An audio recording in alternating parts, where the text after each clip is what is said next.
close the shower curtains up tonight. Tonight we will make a mess. For sure. Got a bunch of nice wet green bowls to turn. I gotta get some things out of the road there a little bit. And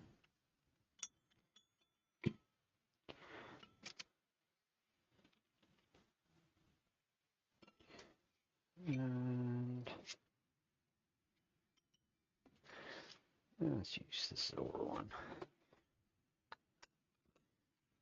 Get our bigger bowl gouge out.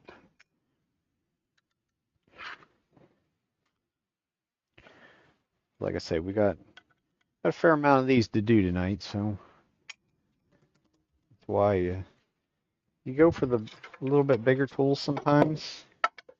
You don't really necessarily need the bigger tools. We need that back a little bit further than that. Down the whole way. This is on a screw chuck. This is going to be a flat rim bowl. This is a piece of holly. It doesn't get much fresher than that. It was just cut today.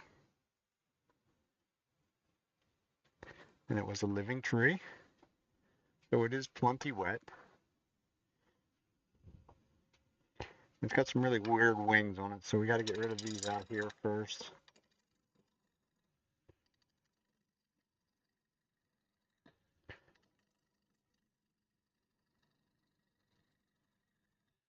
So we can get a little bit of speed going, a little momentum. It's kind of a weird shaped piece to start with, all the way around. So it may fight us a little bit of time here.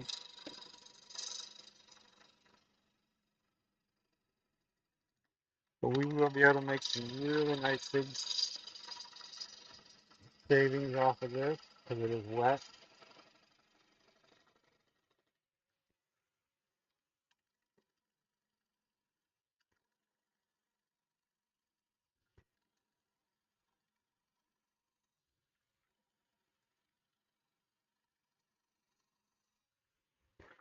I think now we got most of the weirdness. There's a little bit of a little bark inclusion maybe. Getting rid of all the bark, so this will just sort of be plain snow white. And now we're going to get rid of our tailstock because we don't really need it at this point. Like I say, it is on a screw chuck, so it's very securely on there. Now we should be able to get a little speed to it. It'll make our job a little bit quicker. Get the last little bit in the middle there. We're going to need a flat place for a tenant, though. Let's see what we get there. Now we'll just start making our curve.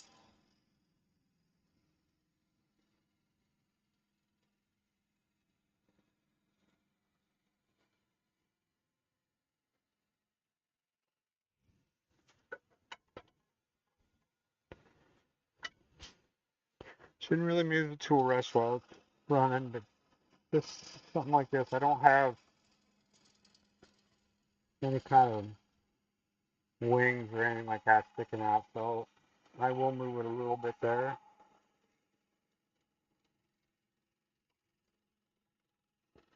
Slow down and go right off the end.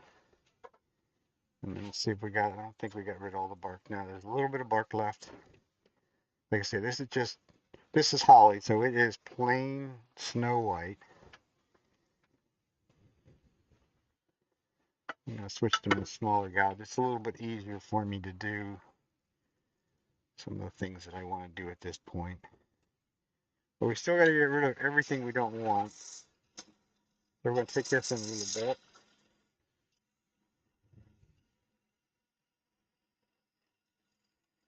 And probably give this an oversized kind of a tenant.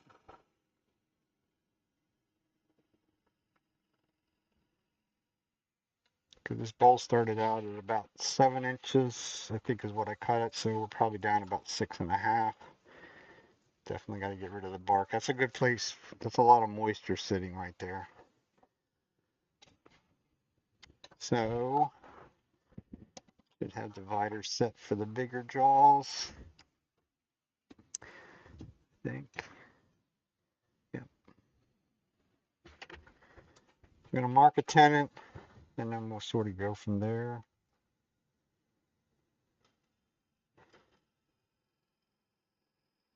So that's the tenant size we're going to use for this one. And like I say, we're going to keep them big because this is just rough turning. So it's not a finished cut or a finished surface.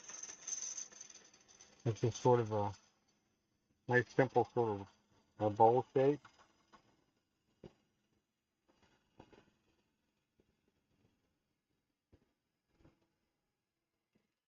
And it's very wet. The water's actually running down the flute of the tool. It'll give us a nice little better than 1/8 of an inch tenon in there. Can take a little bit more of that away. Right there. Just so that our shape is sort of what we want.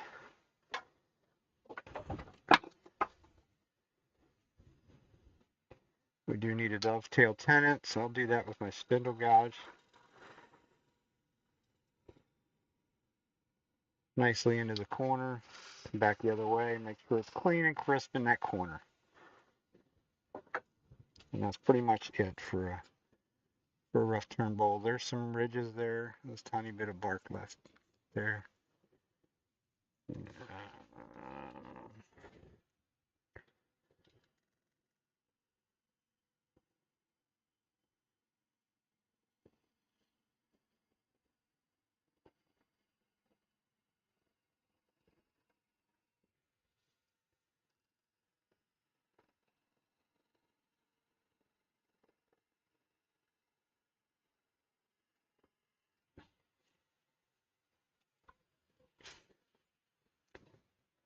Still a little white spot, but that's a little bit of cambium layer, but till this dries, this lab will fall out. And we'll leave this about 1 inch thick, so at this point we're not really too concerned about any of that. I want to, where I move, and go in here and clean up this top edge just a little bit, not a lot, and around that corner over, because now I got to get it off the screw chuck.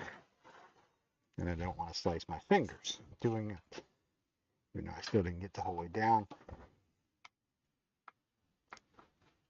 If you think these screw chucks don't hold, I actually unscrewed the chuck rather than unscrewed the screw chuck, which is always what happens. One of the reasons I don't necessarily use them, you sucker, because I always end up getting a wrench out to take them off. So we'll just take it out, take the screw out of the chuck. We'll go one more size bigger on the drill bit for the next one.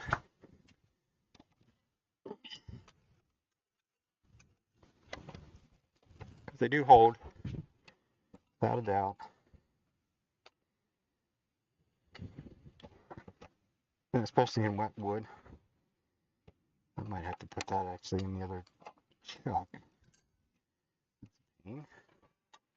Wasn't planning on doing that.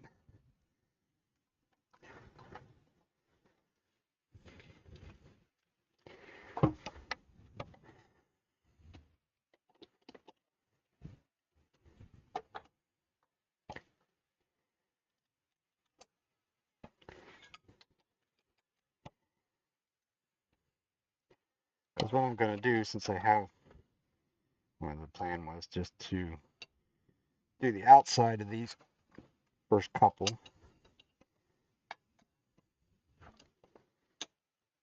Because I have 2 of them that are going to be a flat rim, the rest of them are going to be natural edge.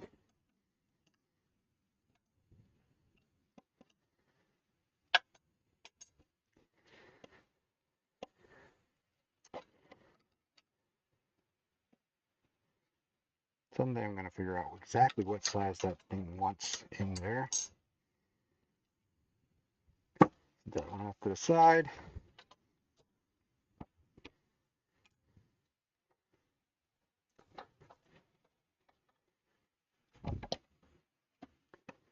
And go back to what we were doing.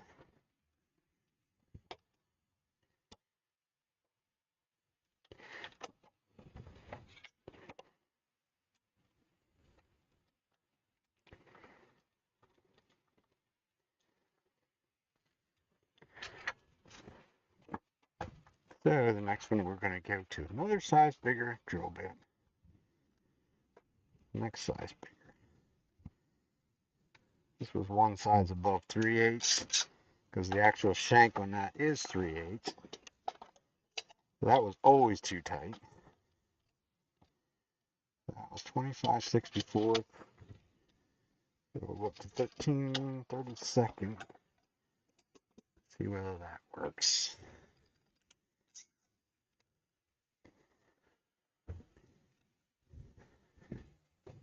And we'll get our next little itty bitty bowl. We need our drill hole down about there. Always better if it's just a tiny bit deeper than what you need. You just don't want it to be less than what you need. Because then it'll skip the threads. And you're going to have to do something different.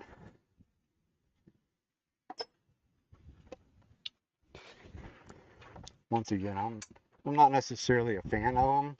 I really should do more of it. I don't do necessarily as many flat rim bowls, but a lot of people do. This is one of them things where everybody does that kind of scary. You just got to figure out when to let go of it.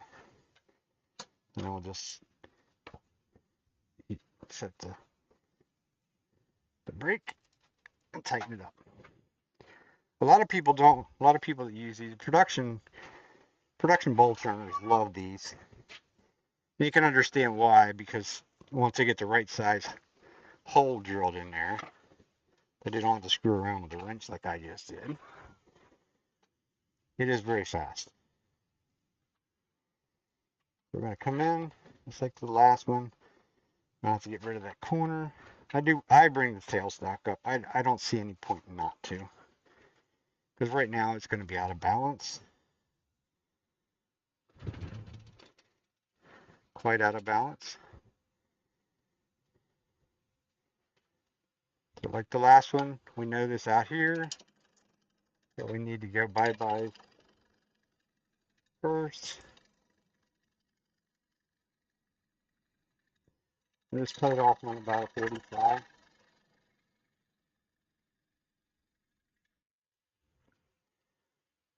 That's also the advantage of using the heavier gouger. I can hang over the tool rest by 2 inches or so without any issues.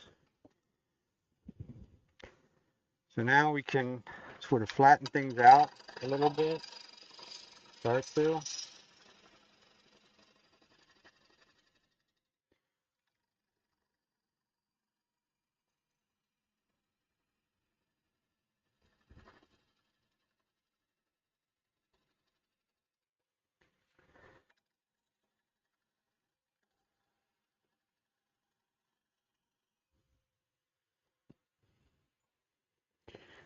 And now we have a big enough area.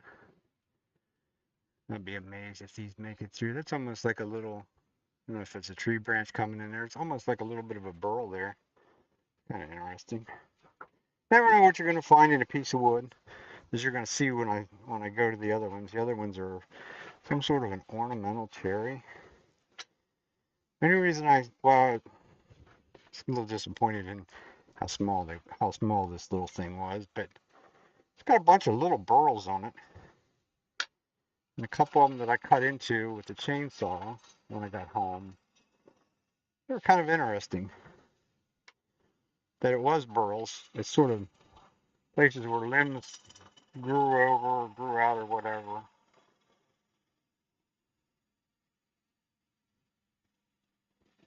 Quite a few of them are down in the shed. And it's just the pieces with the burl on it.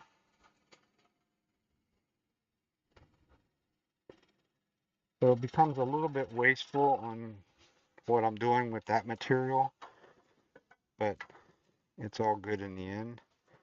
We still have one more little flat spot. See where we're going to go to for Chuck. That's probably about right where it belongs anyhow. Yep.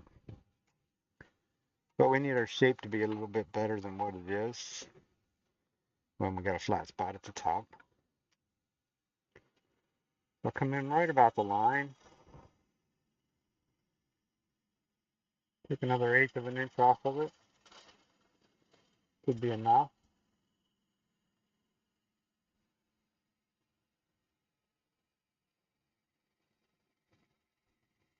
Slow down, don't run off the end. That way it won't splinter it all over the place. Not that it really makes a whole lot of difference because I didn't do anything to the top edge. Make sure we have everything. Tiny little flat there, but that's okay. This time we'll use our parting tool that's ground at the right angle rather than a spindle gouge.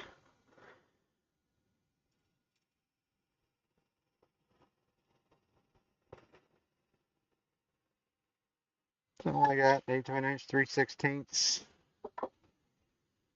Clean up the bottom so that it's flat. Should have on the other one. We will on this one. Just take a small skew or something like that and mark center. That'll be advantageous at some point later on.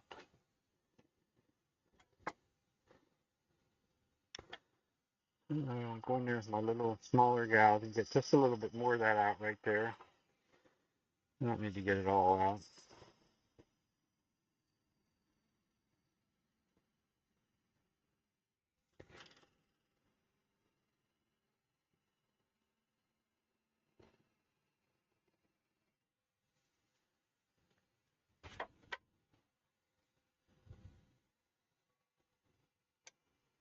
But I kind of lost my curve on that one.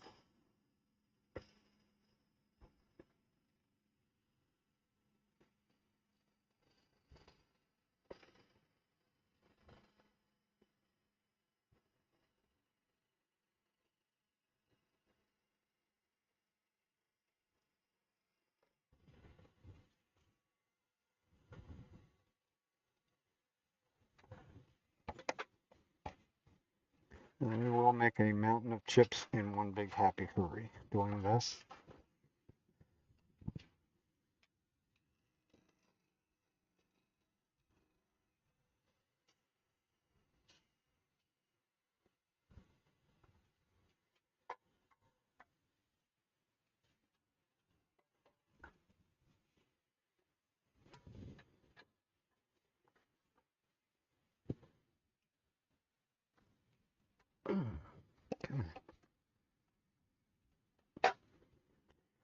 I think I could go bigger yet on the hole.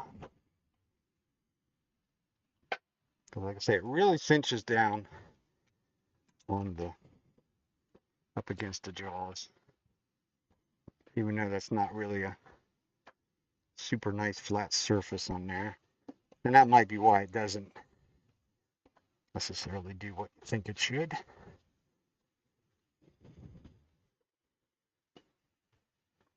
So that's the two holly ones.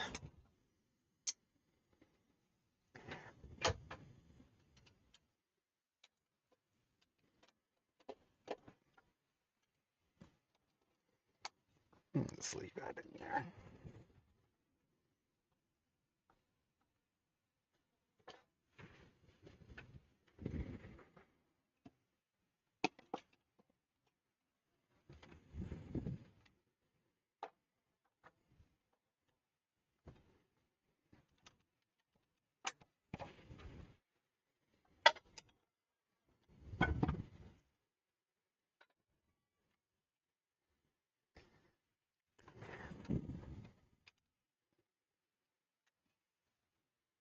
So we want the grain going with the chuck, up and down, seated firmly against the jaws.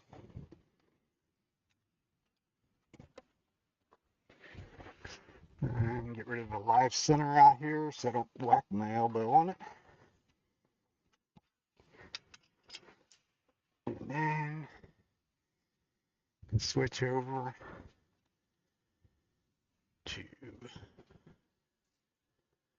once I find trusty mouse, I can switch over.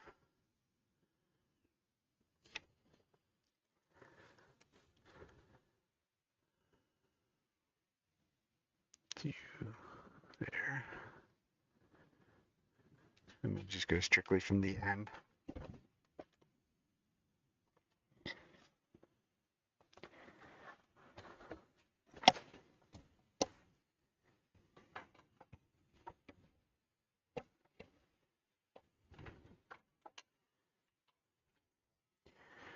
We're just like on our bottom. We're going to slow the speed down because we changed something. So we want to make sure that we're where we want to be. And we are. I mean, there's some little ridges in there, but they don't really matter.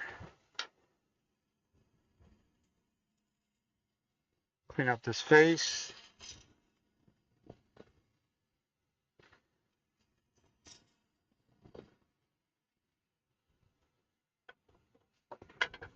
And we know we won't probably leave these about an inch thick. At least that's the thought plan at this point.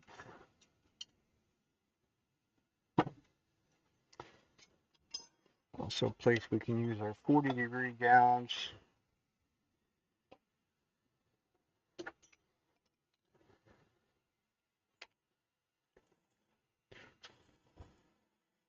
And basically we're going to drill a bigger hole in the middle.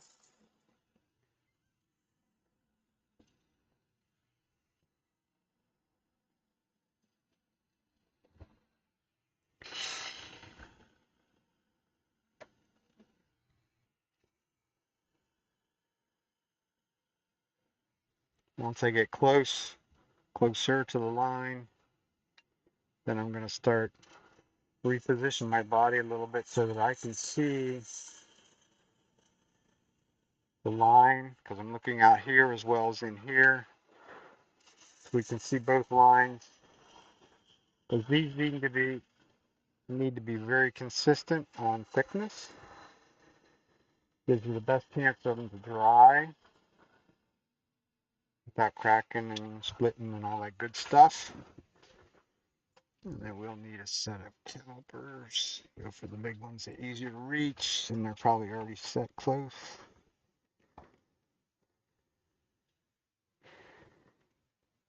So I'm within about a 1/16 of an inch thickness wise down to there, which is close enough. It's awful thick for an edge, but I'm not going to get to these anytime soon. Get back to them anytime soon anyhow. So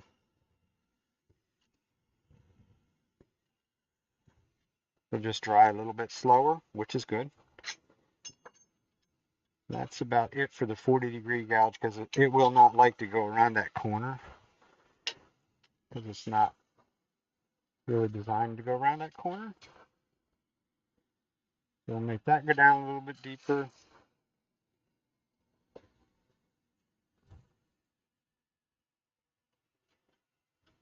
We got to get up here and find our bevel, get behind the cut,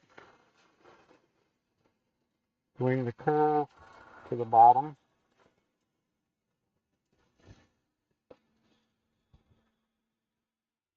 And this bottom can be a little bit thinner than the sides because we have a tenon below it. So we have more than enough down there widthwise for the extra material. They got a nice, it feels like it's a nice clean curve, so that's just a good place to kind of stop, leave it alone. The only thing is I'm going to curve this edge up here a little bit more. But leave either one of these sharp. That's where a crack starts, because that'll be the first place that little bowl will dry, is on that very edge.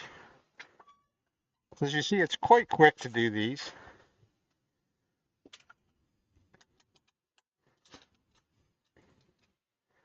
So what we'll do from here then, once we get them all done, I'll write on here what they are and the date, and put them in a paper bag, and that's where they will stay for the next 6, 8, 12 months, like that.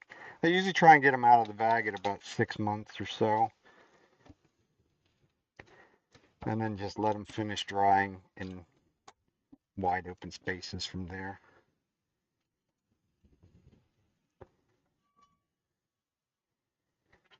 This is just going to be a lot of rinse and repeat. We'll slow our speed down because now we changed something. Bring our speed back up to what we're comfortable with, or what I'm comfortable with. May not be what you're might not be what somebody else is comfortable with. Not quite.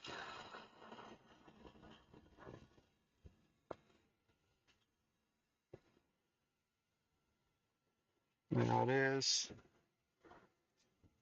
So we'll go back and put our 1 inch mark on here, thereabouts. We're not building a Swiss watch or anything. Just easier to know where it's at. Might as well round this corner around here.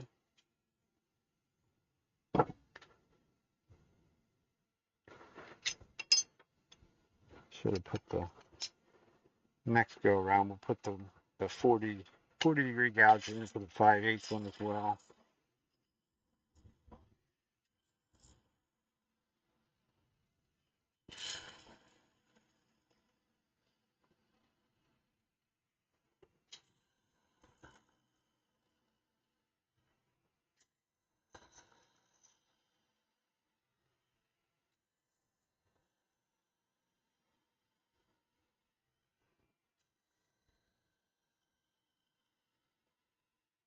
And of course, wet wood sticks to everything. As you can see, it's sticking fast to the gouge.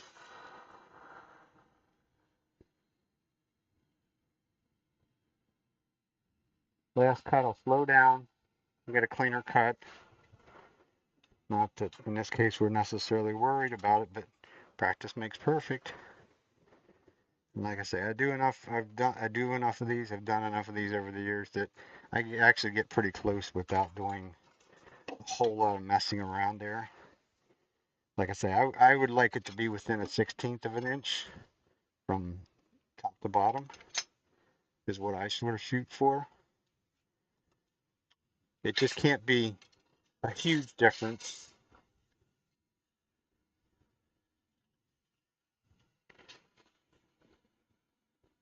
Go ahead and leave a drill hole. There it goes.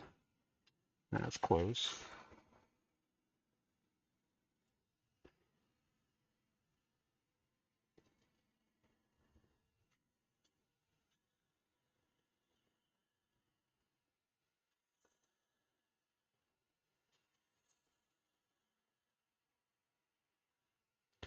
This is where I sort of work on making a curve. Making a curve that I'm going to eventually want for a finished bowl. Once again, practice makes good things happen.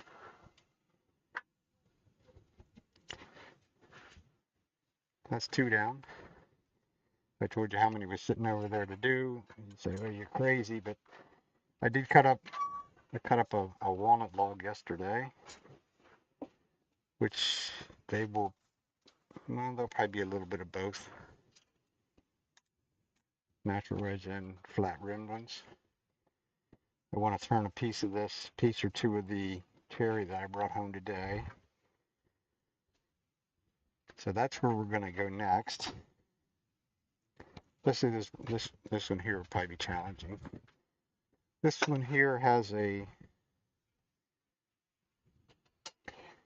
that's like a limb grow over. It might actually have some burl figure in it. It's also going to make this a little bit more difficult, I think.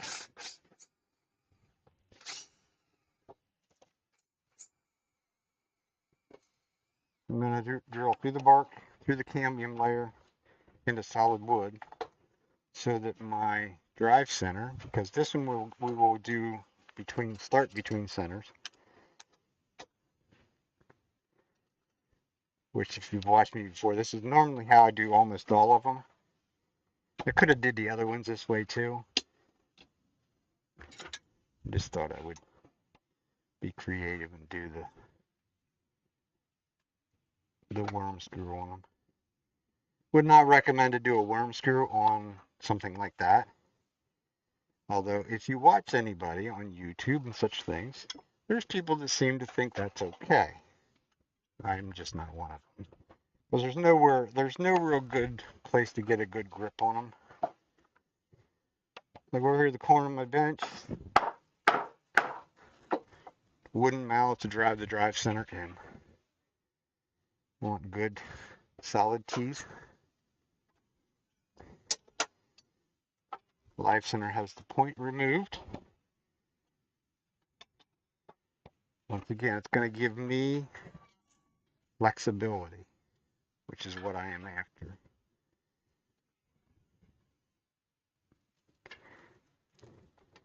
Just bring enough pressure to hold it. This one's going to be extra challenging because it has this huge hump. And we need to go back over the head on the one side.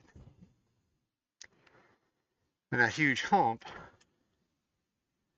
is a place, if it's like some of the other little pieces I cut this afternoon, this actually might be a burl. Or at least it's going to have some really wild figure to it. But what I'm going to go by is this part here.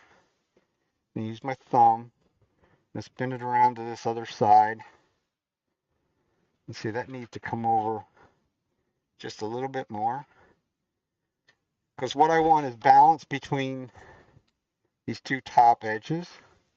Because if I don't have balance in them, it won't look right. I don't know if we can actually see that? Even though that really looks wonky down there, it's actually kind of good up here. But what we'll do is we'll make a cut, and more so after the top edge this. And we'll get this sort of trued up, and then we'll go down and true that up. And of course, we're not going to be able to turn it very fast because it's all about being out of balance and out of everything.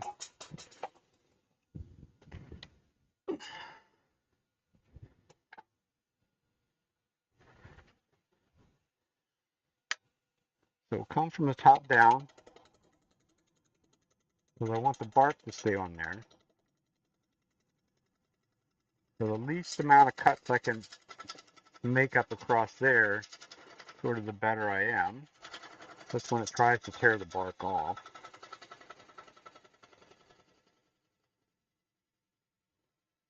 I just have to go at a slower pace, let the tool cut, and cut the whole way down. I don't want the tool bouncing in and out. That means that I'm pushing too hard on the bevel. So we've cut the whole way there. We didn't cut there yet. So we're going to take a little bit more off.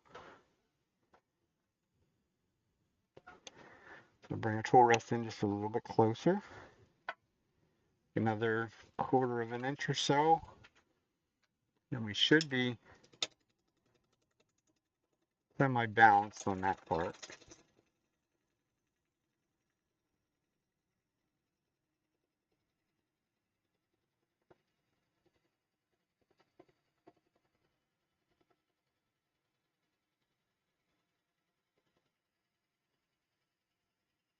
Knees are very wet too.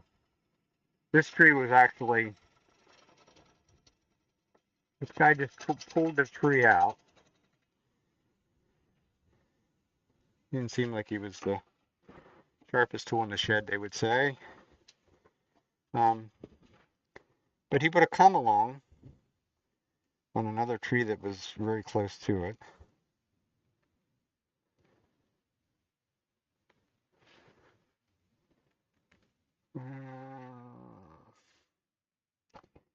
We're a good solid 1/4 away there. Let's see what we're doing here.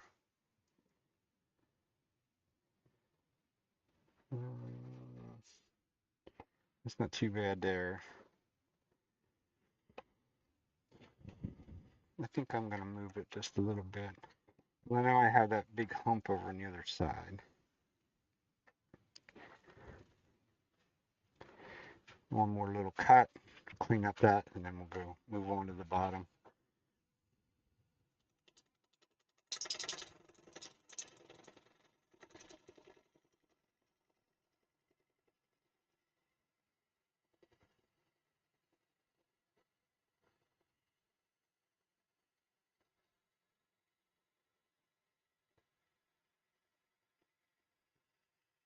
So this is however long it took him to actually dig this thing out and pull it over. I don't know, but we're still a living tree. So it is very, very wet. There's water running down my tool rest, water running down the flute of the tool as to how wet it really is. Which is what I like to do. It's a lot of fun to turn them when they're that wet. It can be a little messy, but it's fun. Everything cuts easy. You won't have to sharpen as often, for one. No dust.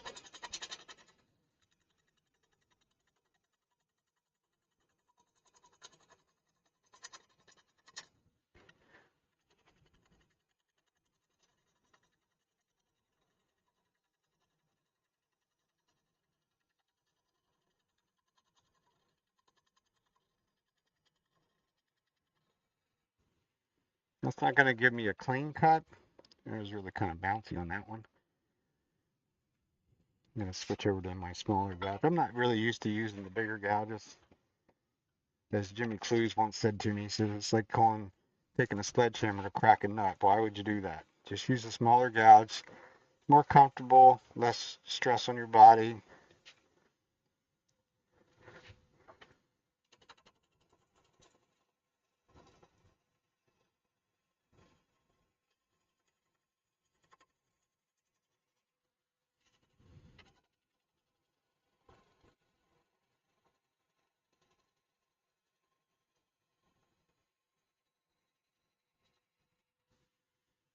Okay, so that should give us a flat bottom. Not perfectly clean. Well, it's not perfectly clean out there, but it doesn't need to be. That's going to go away. So a marker tenon, it's a little bit more difficult. Now I got to reach over top of the tailstock, but it's not that overly difficult. Just grabbing with the left leg and never let the right leg touch, or you'll be chasing it. And it's rather violent when it catches on the other side. It just brings it right up around to meet you. So now we'll get rid of this corner. See if we can't get a tweak a little speed. Every little bit we get will help. Just makes it a little quicker cutting.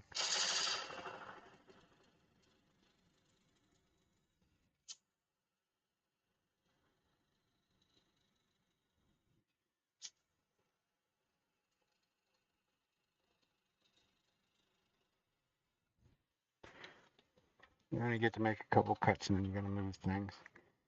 Here's where you will not see me move the tool rest while it's running, because you got things out here that would seriously hurt.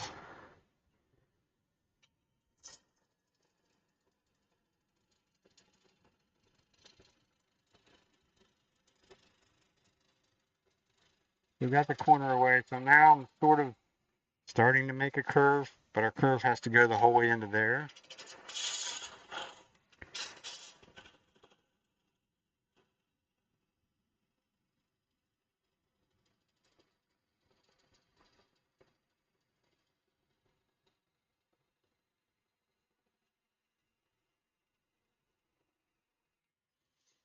And this bowl might actually be a little bit deep for my liking. We have to make a tenon yet. We're not quite to the top. We're close. Should move the tool rest a little bit.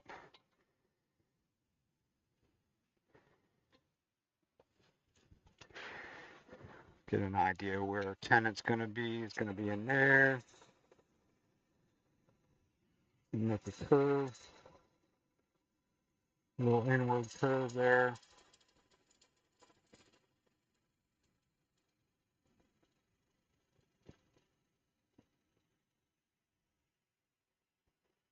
Nice steady pace. I'm not trying to make the tool move faster than what it wants to move. My left hand is just pushing down on the tool rest, especially out here because it's going to be interrupted cut. I'm going to need to slow down because the speed is not high enough for it to really skate across them very well. At 800 RPMs, it's not going to, but you can see that's why I don't want to make too many cuts going to the top because the bark is going to try and pull off.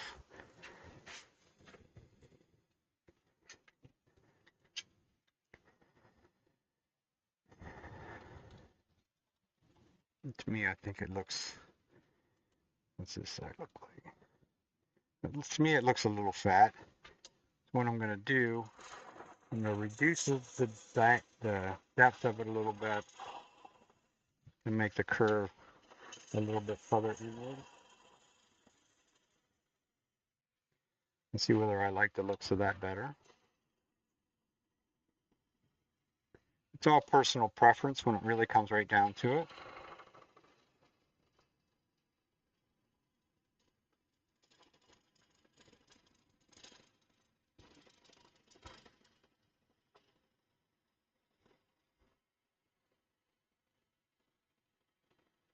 I just don't like straight-sided bowls.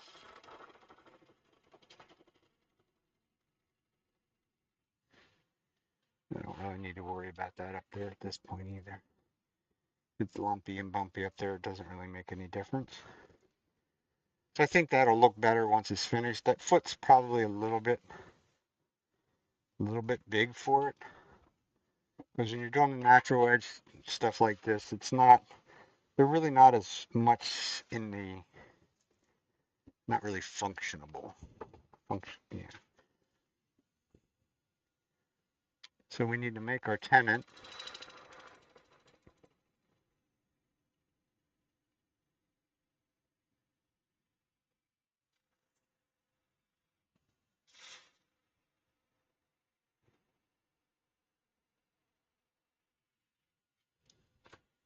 And that'll be just fine. You don't need to be too fussy. If you're sort of new at turning, then more practice you get, the better it is. I'm going to go right inside, right alongside that live center and just leave that little bit there. That will stay there. So my jaws will grip there. That stays in the center. These are dovetail jaws, not the other way around.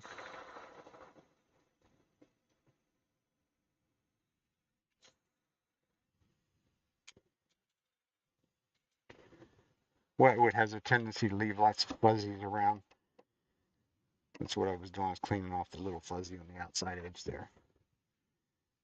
So that's our outside done for that one.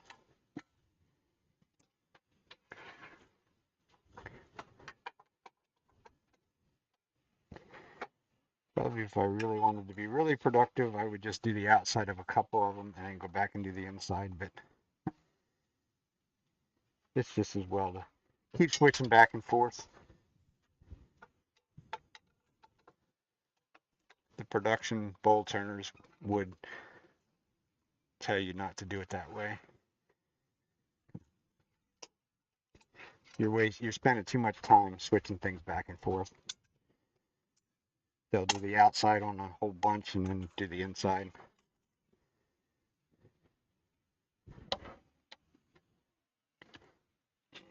That chuck. And making sure our faces are nice and clean. Any little bit of dust and dirt in between there can give it a lovely little vibration. Once again, I'm going to put it in with the grain running up and down with the chuck. My thumb's dead center on the piece, right in the hole, pushing right on dead center. Could bring the tailstock up to do that as well, but it's a small bowl, so I don't need to, or I don't feel the need to, put it that way.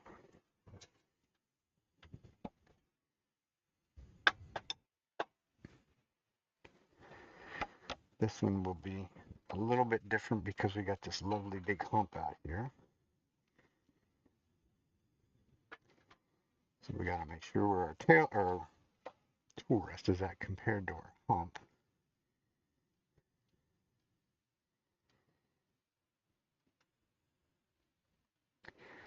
This one may actually fight us a little bit because of that hump. And I'll switch back to the end view. I am going to grab my other tool handle and put the other 5/8 gouge in that one. I use two different grinds. I use the 40-degree grind as well as the traditional swept-back grind. More use the swept-back grind more so than the 40-degree grind.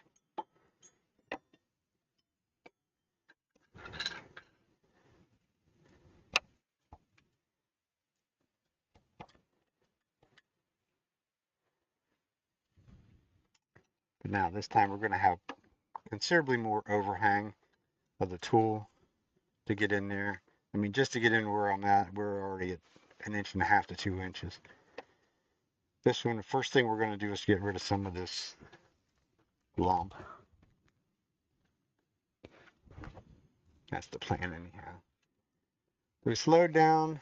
I can check this side to make sure that we have it in the chuck seated properly. If my fingers are bouncing up and down, then we gotta go back and look at something.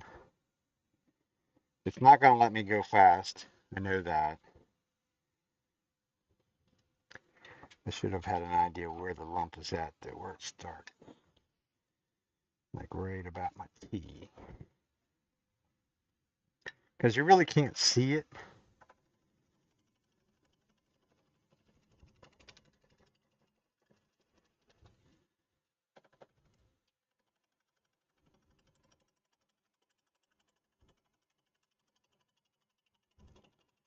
So we just have to move a little bit slower than what I did with them other ones.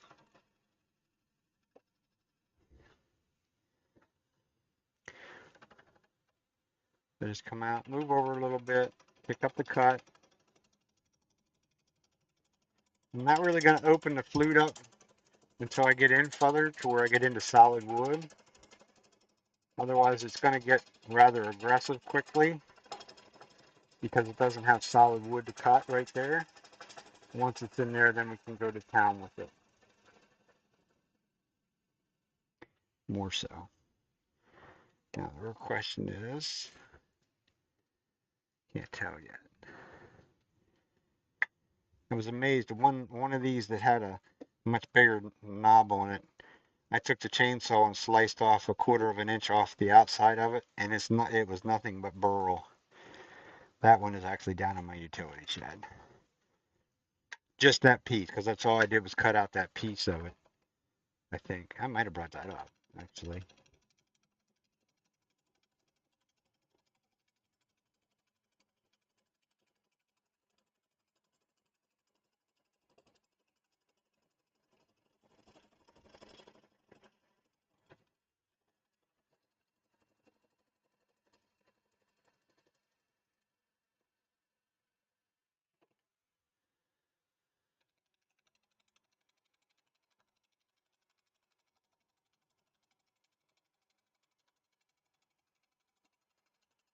Slow and steady wins the race here. I'm actually taking a little bit bigger of a cut than what I probably should have. I want to be a little grabby until it gets solid material.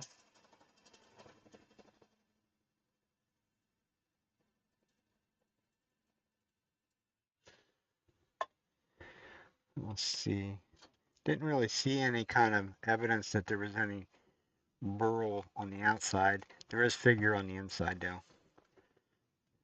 Probably doesn't really show up on the camera yet. And we're going to take this one down to the same inch as the rest of them. So we're not going to really know a whole lot. Got another probably a good fat 1/4 of an inch or more. This bowl is kind of going to be, this is going to be a lopsided bowl because of doing this way.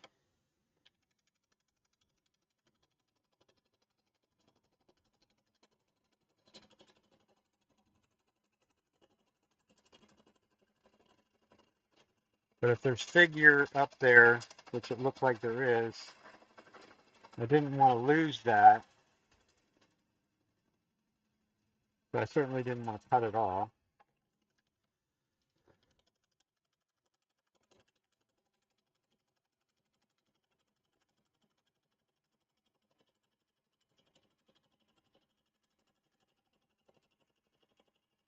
At this point now, I am looking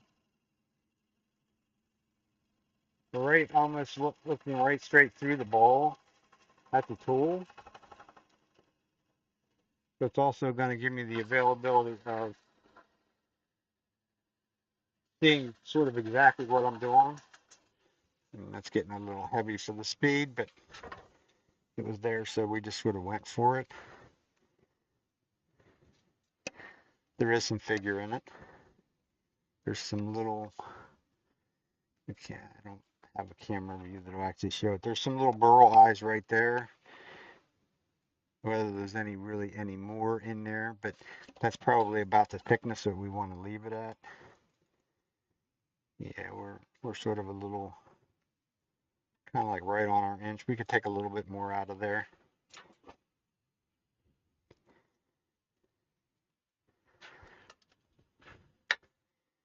But we were even, I say I'm going to take a little bit more out. We're pretty consistent thickness wise, which is really what I'm after.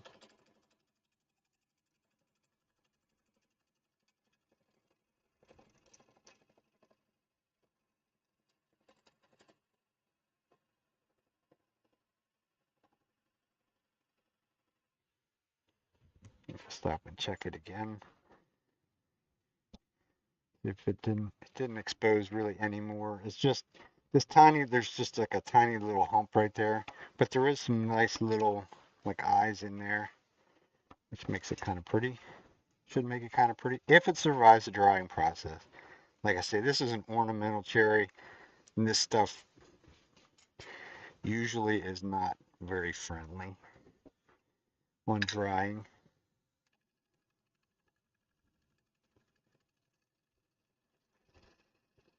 But it was cut, and it was just cut today, so it's cut at the right time of year. So there shouldn't be a whole lot of excess moisture in there. It's plenty wet. Don't get me wrong. That's when I was on the overhead view. All that stuff that looks yellow, that's water, and it's all mostly in the sapwood, which is where it will crack, of course. So that's their high points. Now it's just a matter of getting rid of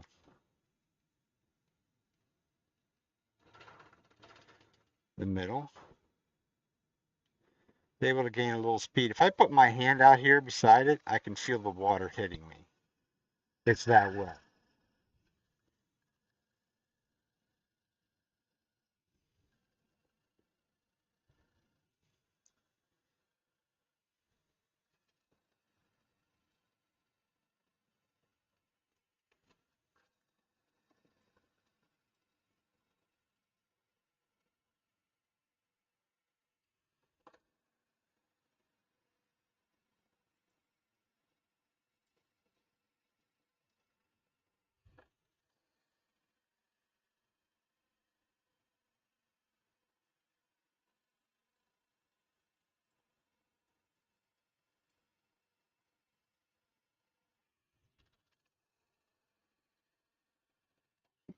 There's also whatever's in them burl eyes. Literally put a little nick in that tool.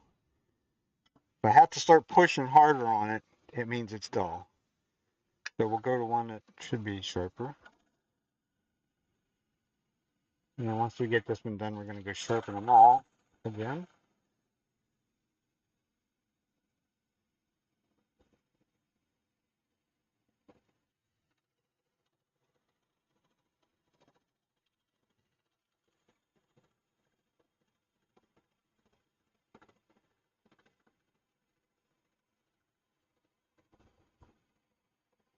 Something there too.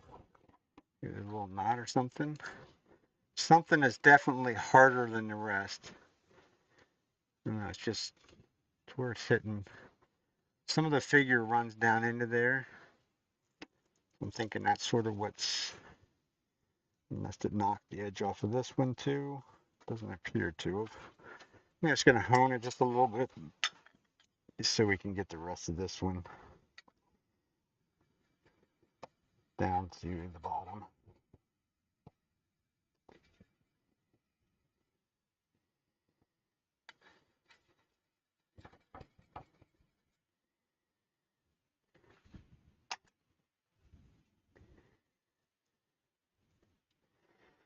This one we definitely can leave a little extra, or a little less meat in the bottom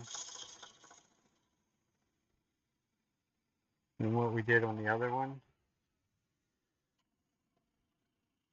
No, actually we can't. Because that extra space, extra thing that I left in there will probably become the foot, and then the tenon will be removed on this one. You can do it either way. A lot of times I've been using the tenon as the foot of the bowl.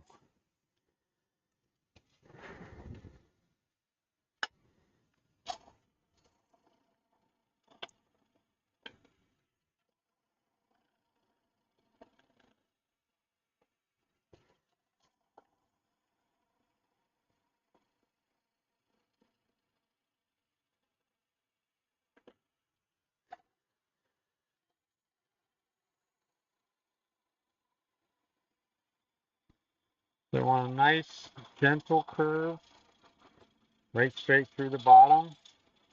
I don't want any flats in the bottom. I was waiting for it to hit there. It's a problem when if you go too deep, and I could have went shallower yet, would have made it easier yet.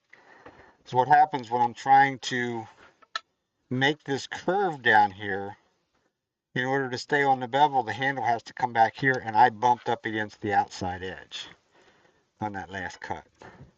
So either we're too thick right there, which could be, we are.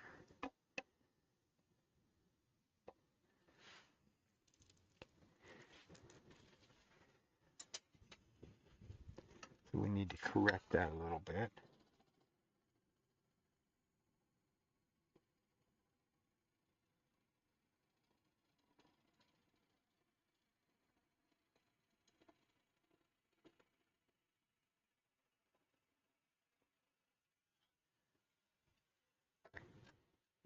Then we're better off if we leave a little nub in the bottom. That won't hurt anything, but we don't want to break that off down there.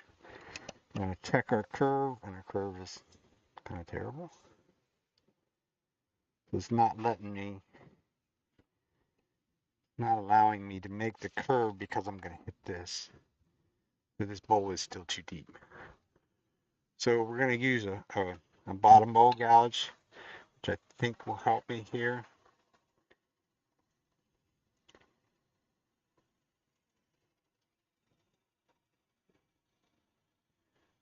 It's still basically a 60-degree grind. It's just I'm using the left-hand wing to the center, the cut. I used that a little bit yesterday working on one of my dad's. And I do believe it could be use a little sharpening. We still don't have a very good curve right there. So even though it's a green bowl or a wet bowl, it's like a lot of times you just want to say, well, screw it, another day once it dries. But you might as well work on getting things right at this stage of the game. It's all about practice. So let's get it right from the start.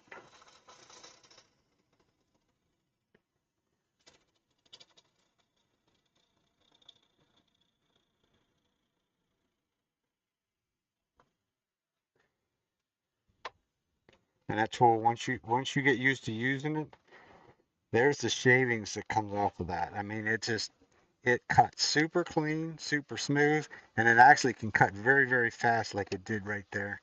And that should be good, I think. But we'll check it. Yeah, we're good. We're pretty much even depth, even thickness, the whole way down to where it meets the foot. So that means the very center part of that is below that. So that should be good.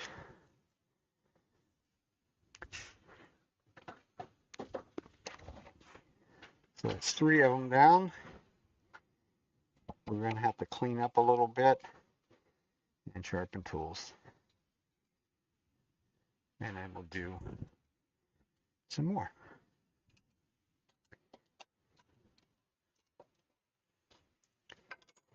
Until they're wet, it's leaving the black marks from where the chuck is making contact with it.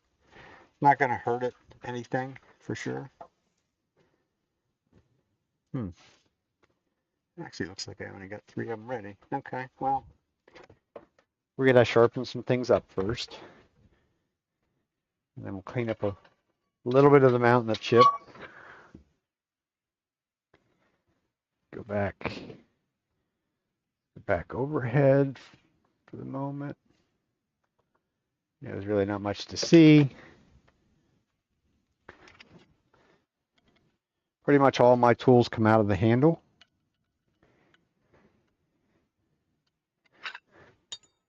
Just makes them easy.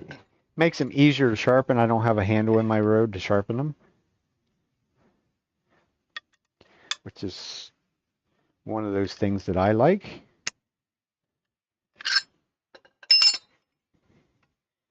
And if I go somewhere else, if I was to go to somebody else's shop to help them or something like that, or go and do a demonstration for something with the club, then it's much easier to transport the tools when you don't have a whole bunch of handles in the road. So that's 4 gouge. Oh. While we're at it, we're going to sharpen the big guy. And we will actually probably sharpen that one first.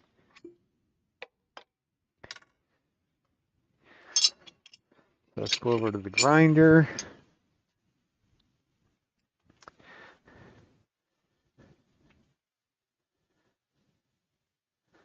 My nice dirty grinder. All that lovely gray stuff is metal filings.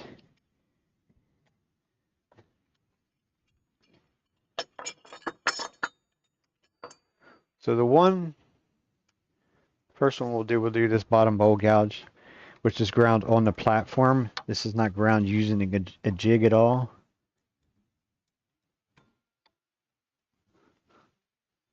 So I will sort of set it by eye a little bit. I'll spin the wheel by hand, and we're not even close. It looks close. And then look at the nose of the tool to see where we're at.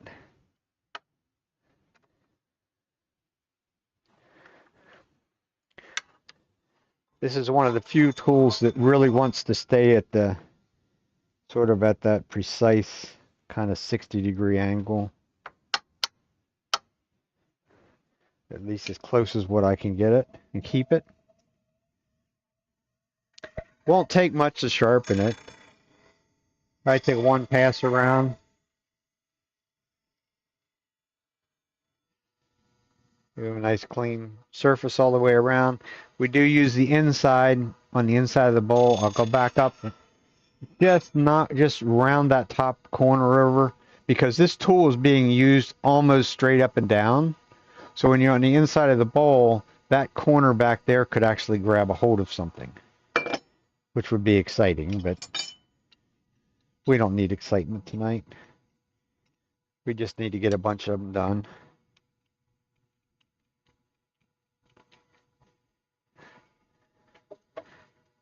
Been quite some time since I sharpened that one, so it probably, that should be set for that, I think. Nope. Wrong line. This arm has I drew lines on it. It also has a scale on it. Would have been nice if they would have put the scale and put some sort of little pointer or something across there, but actually the new ones, I think from what I saw now, the new ones do, but I have my line, so that's all I need. So we'll just get a nice sweep across there. Looking at the top of the edge and make sure that we've ground the whole way from front to back. And a nice gentle curve.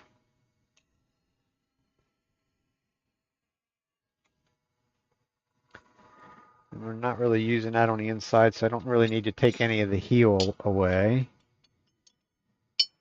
So I need the other 1/2 inch gouge. And these are ground the same, whether it's a 1/2 inch or 5/8 or 3/8. I actually have one that's a 3/8.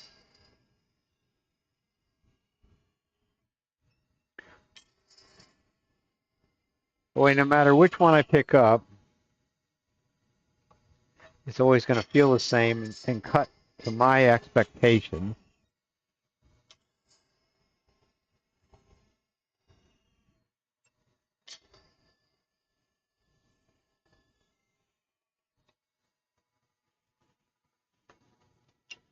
So that's the 2 swept back ones. Now we need to do the 2 40-degree ones. Those, the jig arms does not change. I will switch to a different holding fixture that is set for these for this grind because I'm lazy. I don't like to change things because every time I change one of them, I never get them back exactly where they were at before. Even though the red one now actually has indentations that it would drop in, but I have the second jig, so I use it. It's another one of them things of utilize what I have, because that's the original one is the Wolverine system, which is a good system, is a pretty good system. Their platform's terrible, but this arm part of it, not really rocket science. Actually, I know a lot of people that don't even own the arm. They just have a piece of wood or metal coming out with a hole in it, and then buy the Varigrind jig to go with it. Whatever was in that piece actually put a nick in that, which tells me that whatever it was very, very hard. Because this is 10V steel, it's quite hard to put a nick in it. And this 40-degree gouge does not want a long bevel in the nose. So I'll take that off, take some of that off freehand, down to about 1/8 of an inch cutting bevel. Do the same on the small.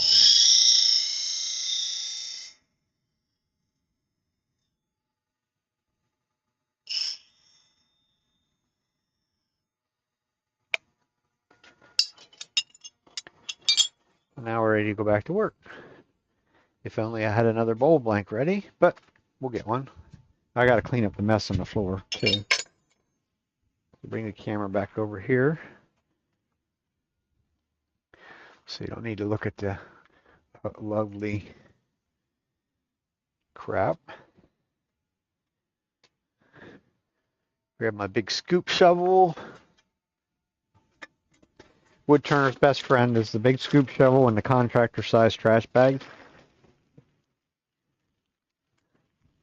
Because it does not take me very long to fill up a contractor size trash bag, especially doing this kind of work.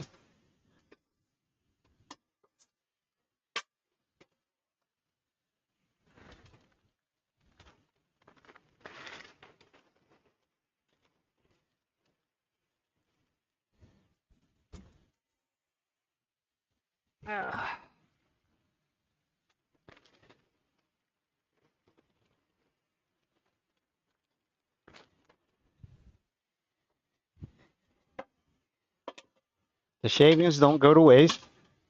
They go to a co-worker that uses them for animal bedding. He also gets a lot of the scraps, the little corners that I cut off of the bowl blanks and such things like that, because he heats his house with wood. So pretty much basically all the unwanted parts of my turning go to somebody else that utilizes them. So it's not, I'm not creating trash for the landfill or whatever.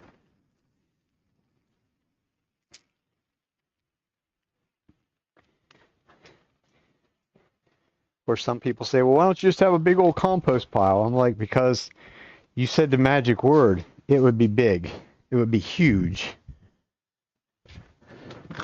Because pretty much every weekend, my weekend is Friday and Saturday, but pretty much every one of those days, 2 days, I should say, I will fill up that contractor-sized trash bag. Or more. At least one, if not more. I think these are all going to be natural edge. Granted, this is wet, but this is white. This is heartwood, so this is a reddish color. So that's why I will do them pretty much natural edge. Because if I did it this way, I'd have a white bowl. Wouldn't be very pretty. At least I don't think it would be very pretty. And I'm the maker, so I get to choose. So I'll put my tools back together first, and then I'll show you how I go about cutting them. You won't be able to see me cut it because I don't have a camera. Bandsaw is actually directly behind me. But I will cut them on the bandsaw.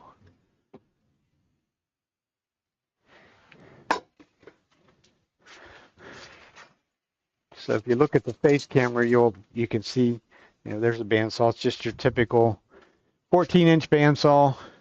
It has the riser blocks on it, so it will cut about 11.5 or something like that, height-wise. I think the rest of them were only 7 inches, so I can't imagine this would be any different. Nope.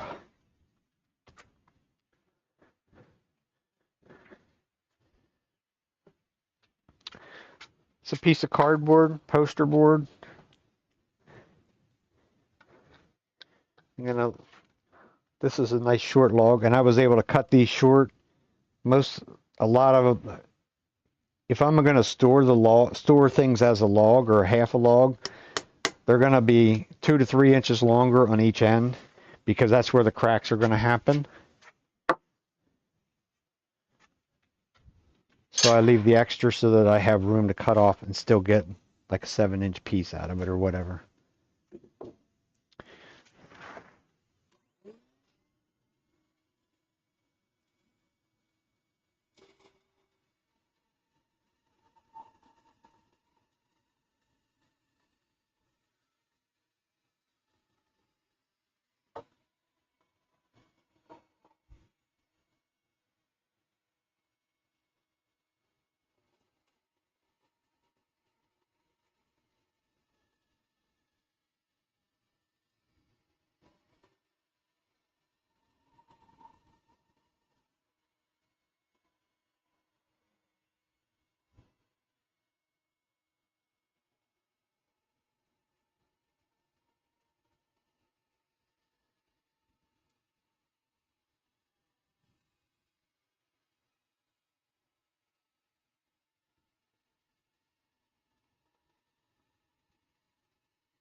That's pretty much all there is to cutting the blank. I mean, you can't really necessarily see what I'm doing, but I'm just cutting around my circle. If it touches the circle, who cares? It's only a piece of cardboard, so if it messes it up, it messes it up. And don't drive the nail in too deep that you can't get a hammer out, but we're good. So I'll just lay that over here because we're probably going to need to do another one. So now I have a central point because of that. Now I have a place to drill.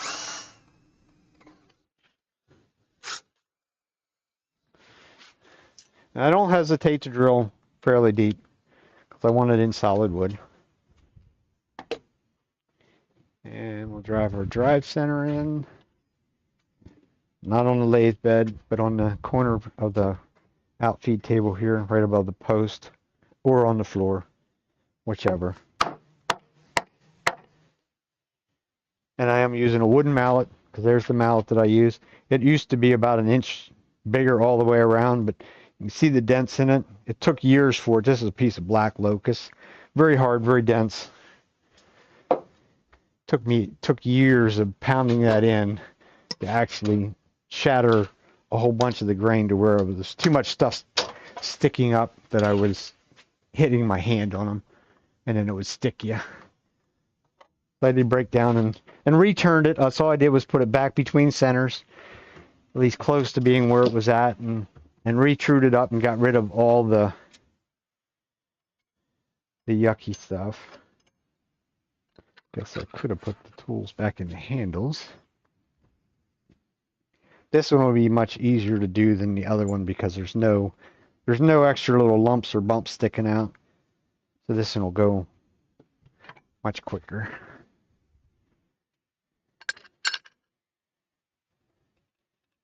Maybe I'll quit with the cherry ones and I'll probably do one more, which will probably be one of the walnut ones. Just because I'm curious to see what the walnut is going to look like.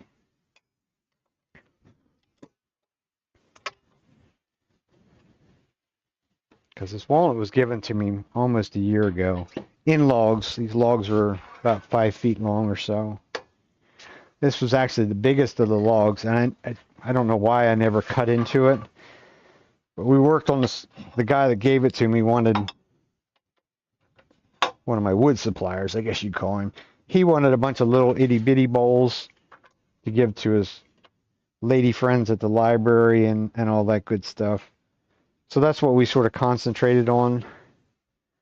And I decided I should cut what I cut off. I cut a slice off the end of that log the other day, about a week ago, for a different project, which they're upstairs. If you're watching any of Richard Raffin's videos, he likes to make these things that he calls them a tube, which really is what they are. And they're cut sort of cross grain. And they're kind of fun. The fun part of it is they're wet.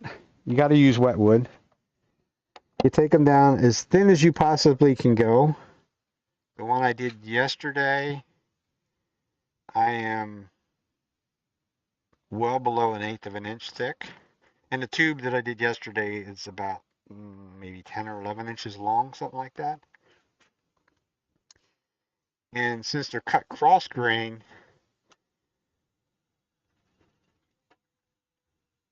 as they dry, they curve, which is kind of fun.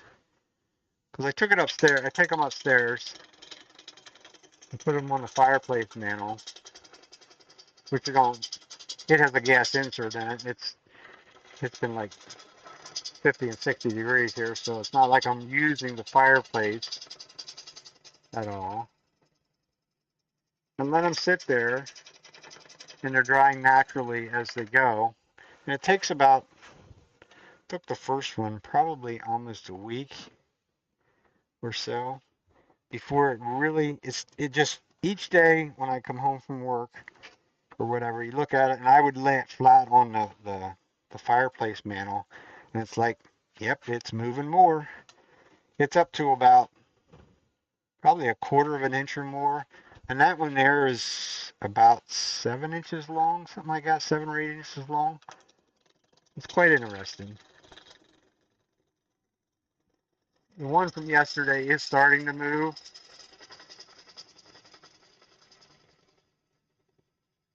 But as the week progresses on, it'll just keep on moving and moving as it dries.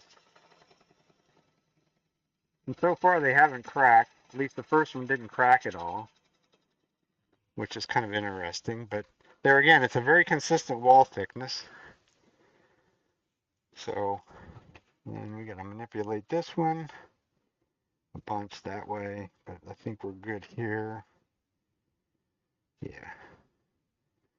So we have more material there, or less material, however you want to look at it. We have more open space there. So that means this side has to go up, so it cuts more on this side than the other side. I try and make these balanced. That's me. A lot of people don't bother with that. I do. For one, it makes it easier to turn. because I'll be able to get the speed higher quicker. And I think it makes them look better.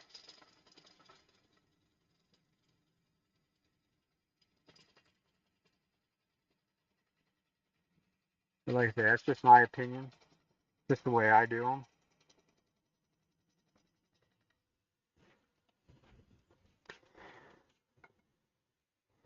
So did we get anywhere?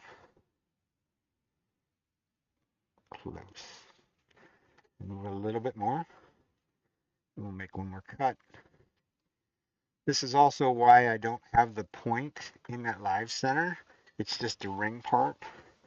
That way I can move this whichever way I want to move it. And I don't really change it. It makes it easier to move that little bit. Really don't need to take much off up here at the top because that really hasn't moved. It's more so when I get down about an inch or so. And then we can sort of make that sort of taper towards the bottom. Because all that's going to go away anyhow.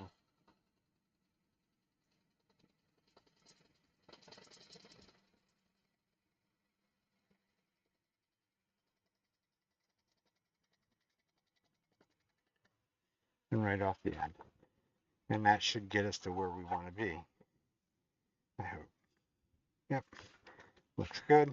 But as you can see, now we're at, the bottom is all out of whack, which is a-okay too, because we're going to make it back into where it belongs.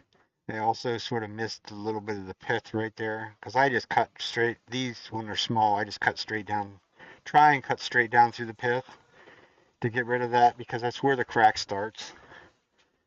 Everything in a tree shrinks to the center. So if we don't get rid of the very center, you're always looking for trouble.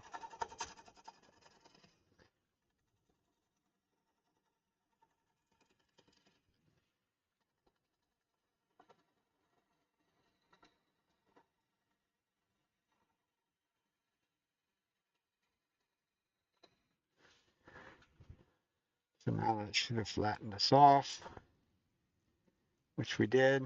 So we're going to have a nice contrast of heartwood, sapwood, which is the ones I like. So we'll mark our tenant, and we're still going to stick with our big size tenant, big size chuck for the rough turning part of the adventure. And I'm going to switch to, maybe not. Get my tool rest around on about a 45 degree, something like that, because we're going to get rid of this corner. Probably now that we've taken the time, and here's one of the places it pays. I was turning, where was I at? I was only about 700 RPM, something like that, to do the rough part of this, to get this balanced up here, and get this crap off the bottom. Now this piece is balanced, I can spin it pretty much at whatever speed I want to. And I can tell you right now, I've doubled the speed of what it was turning at now. And there's a huge spray of water coming off of it.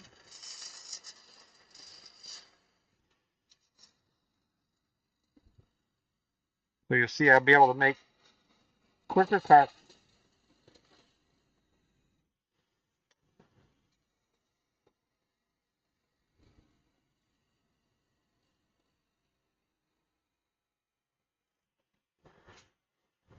This one here is also going to be a too deep too. You can see that already.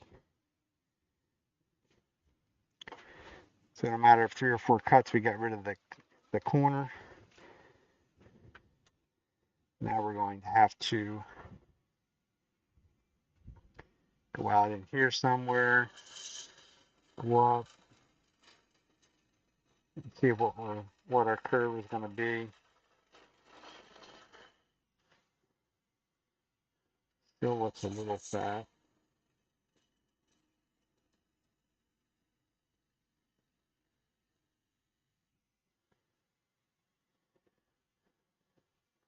Just make it really easy. We'll reduce everything to go with it.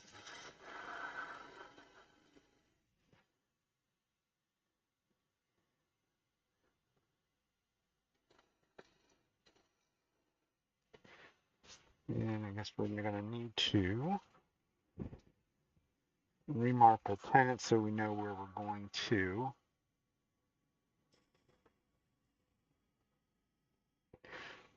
There's our tenant.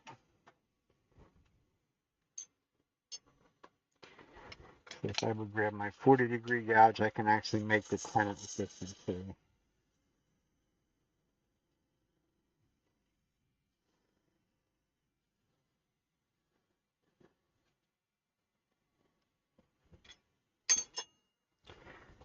And now we need our curve.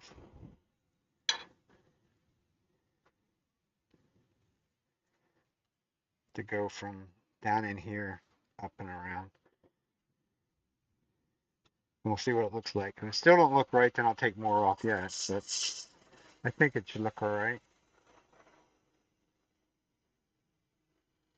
I still haven't got the whole way to the top. I'm close.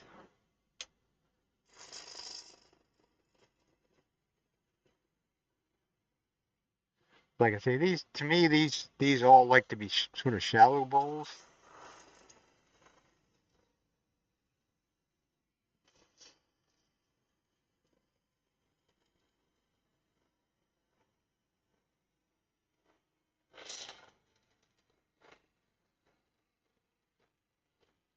Nice and slow when we get up to where the bark is at. It's probably still going to fuzz it up some, but it shouldn't be too bad. I think that looks like a fair enough curve for the, at least for the time being. We got our tenant where we not. We have just a little shoulder in there, which is really all we need. We don't need a big size shoulder.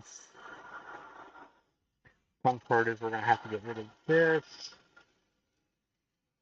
Or will we? It might actually fit down through the hole in the chuck.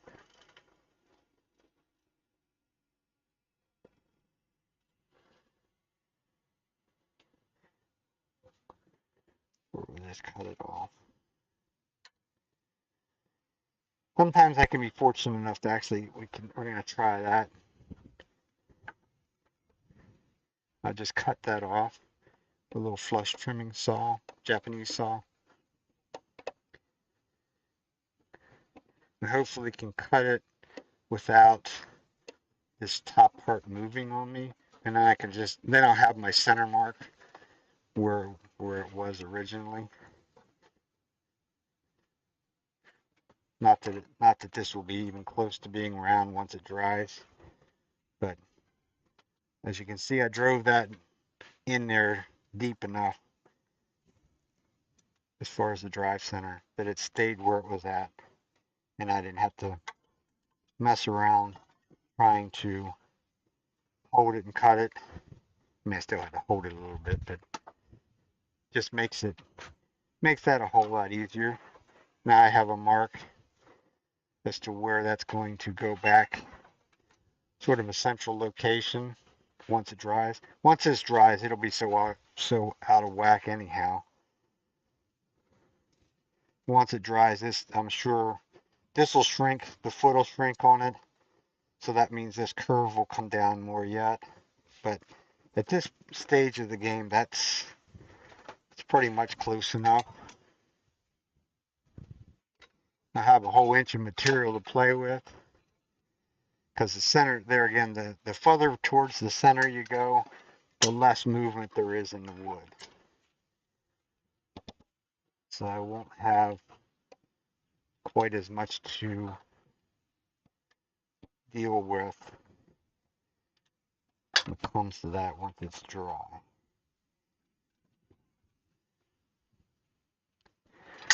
Sometimes I do take them straight to finished thickness, but they're also much more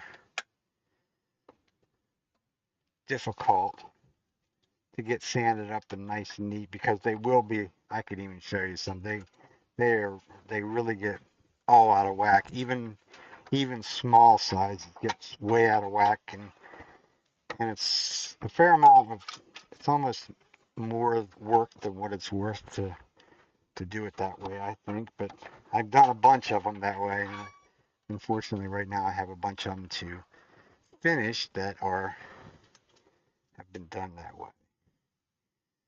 Get away from that bark a little bit. Don't want the distraction of the bark hitting the tool rest, or more importantly, maybe hitting my fingers.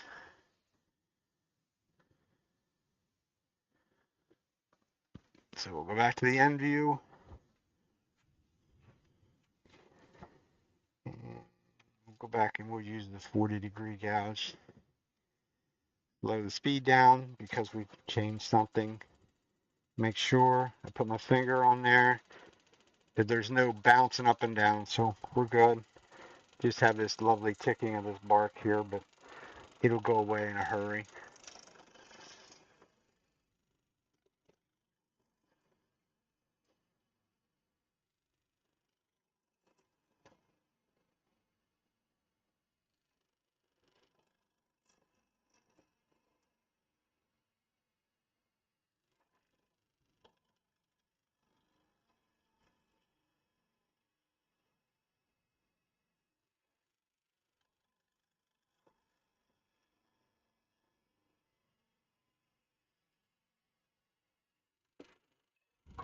And we'll measure. See where we're at? Still have some bark flopping around out here. I mean, we gotta go down. We gotta take about another eighth of an inch or a little better. So one more cut. We'll measure again. Go in here and find my bevel. Come back out. Move over. Take that eighth of an inch.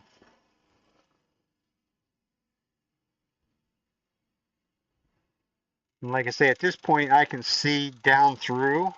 So I can actually see what the tool's doing as well as look at the left side. If that makes sense. If you were standing beside me, you would understand it quickly. We could actually use a little bit more off the top because I'm sort of cutting too straight in instead of cutting in at, this bit of an angle out here.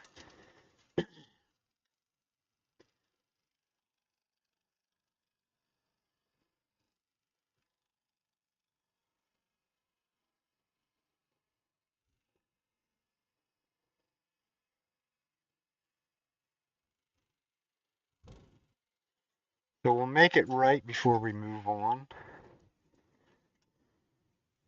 This one's going to be thinner than the other ones that we did, but that's okay. It's still a solid 3/4 or better. And we're good as far as the depth or the thickness that we're on.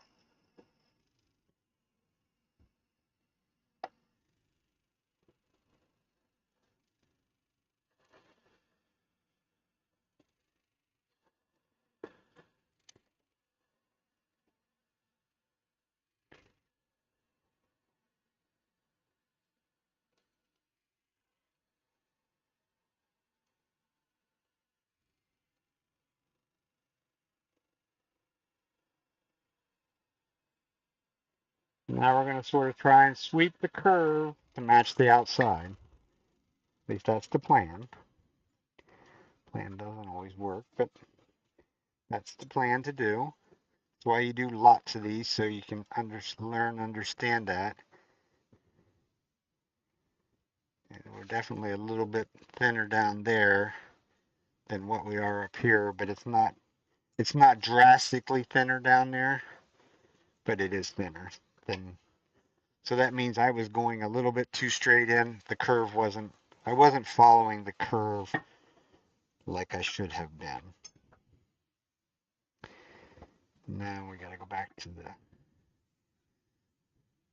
60-degree gouge to go around the bottom corner.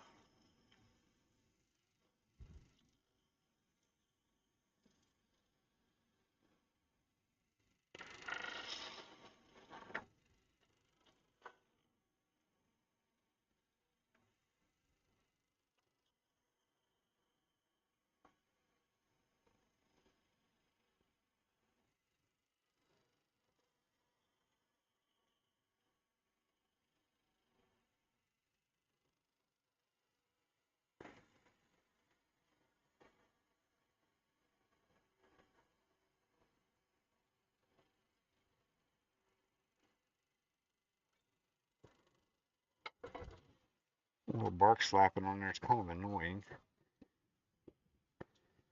So there we should have a nice, hopefully nice curve going across there. Nice enough for a rough turn bowl. And we're about the right thickness. We're going down into that area, so that's good.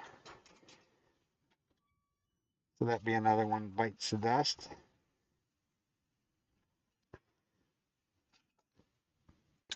Whoops, from turkey.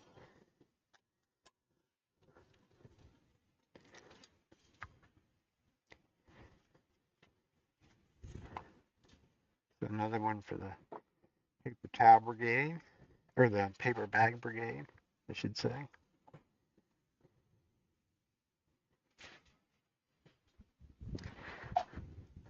And it's almost 8 o'clock.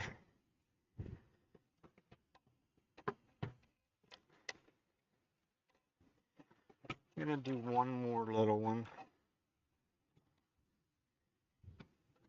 of this cherry. And we're gonna be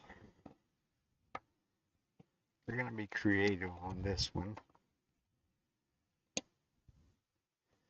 I'm gonna do it as a flat rim kind of a bowl.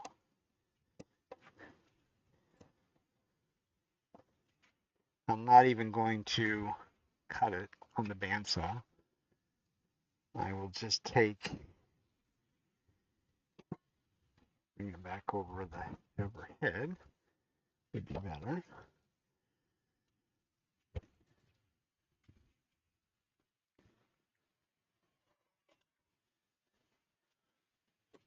All I'm going to do is say, okay, well, let's do it this way.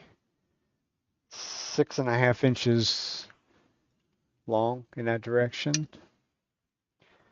So 3.25 would be a center point. And we're going to say it's going to be almost 7 inches there, so 3.5. So that's our general central location.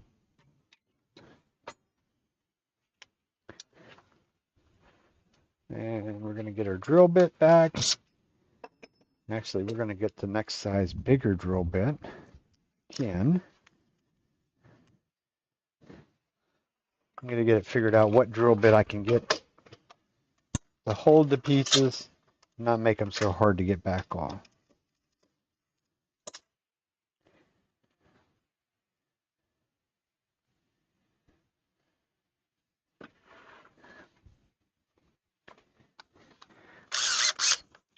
And then we'll grab it with the worm screw again.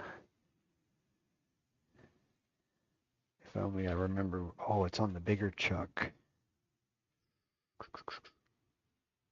That should be all right.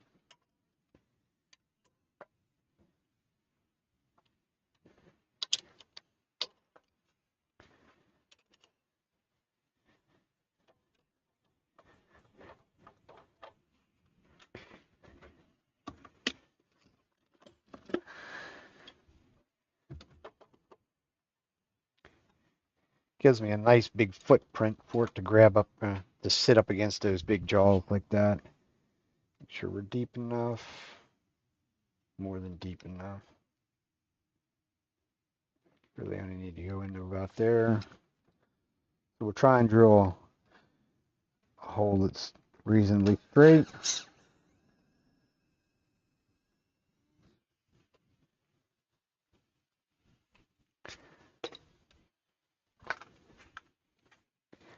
Lay them nice and slow. Let the motor do the work, and let go before it makes contact with the chuck.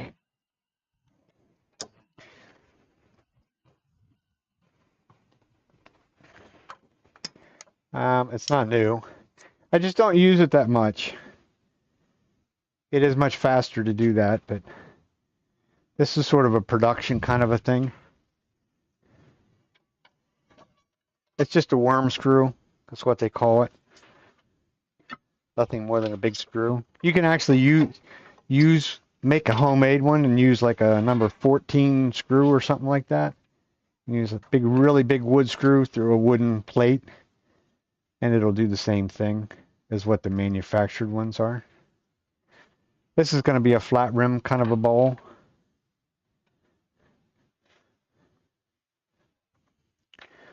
So the key to get to this is going to be getting rid of, set that a little bit of an angle, getting rid of this corner, getting it to the round. And it should go fairly quickly. Good.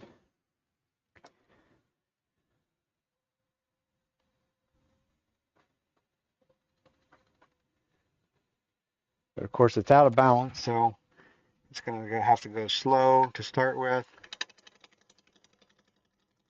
And just getting rid of that corner.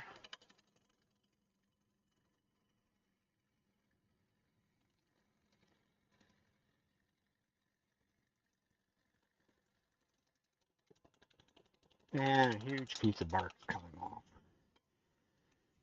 It's the problem with the cherries is the bark is kind of very stringy. Like, so we'll go back at it. We'll go in a little bit on the end here. Going to get rid of some more of the bark.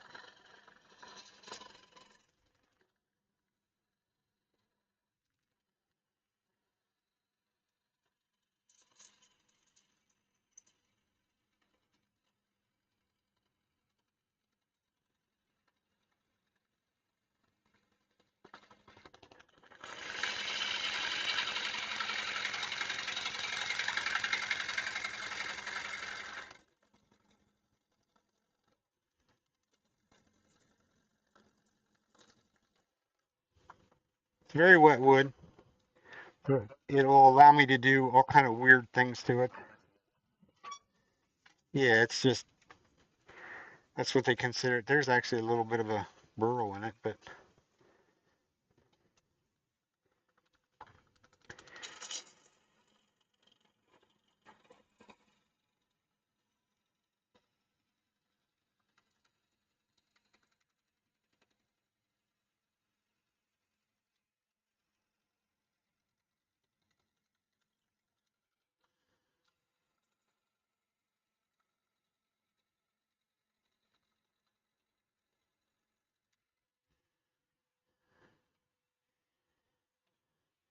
getting closer to being a round object.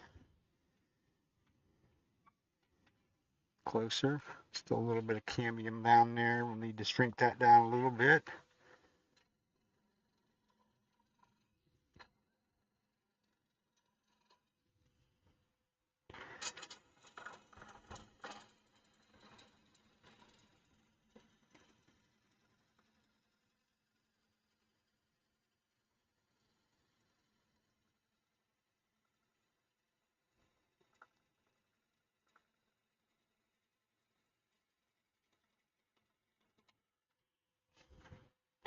Nice big curly shavings. We're still not quite round. We're getting close. But we're balanced enough that it's not going to try and shake it off of there. It's kind of this is one of the reasons lots of the production people use these, and they wouldn't even bring the tailstock up. So I can get rid of that. See if I can get that piece of bark to pop off. Probably not. There we go.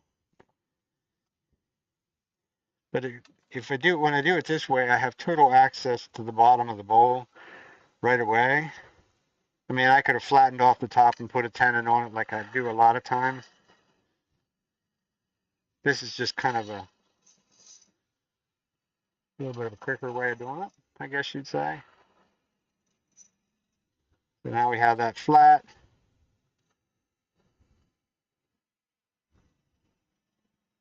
We'll make a curve, bottom to top. And hopefully we'll be round when we get that part.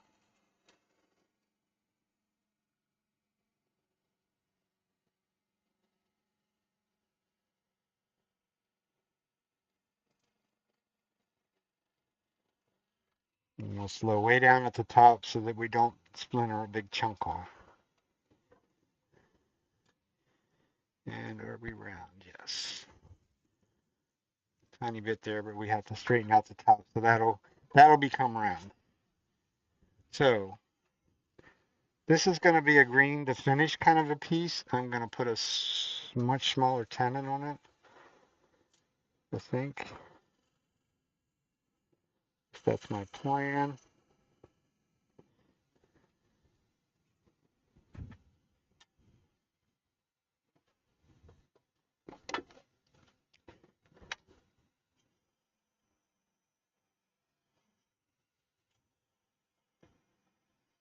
Smaller diameter tenon, I should say, not necessarily smaller thickness wise.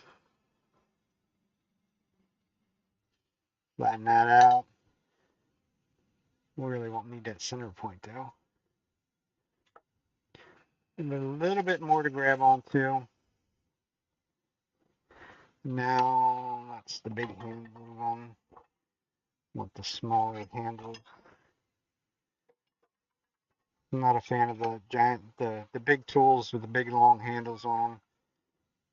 My setup, if I use the big long handle over there, I guarantee I'll knock the camera loose.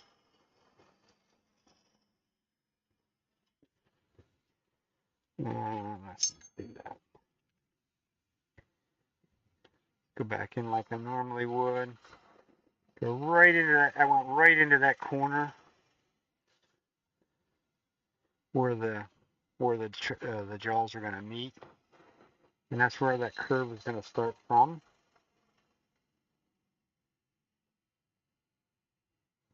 This is going to be a kind of a play ball. That's what I'm going to call it. We're going to play around, and we're going to get the outside of this pretty much kind of exact what I want, because there's going to be no going back and sanding. I don't think I could sand this as wet as what it is. I may have a go at it though.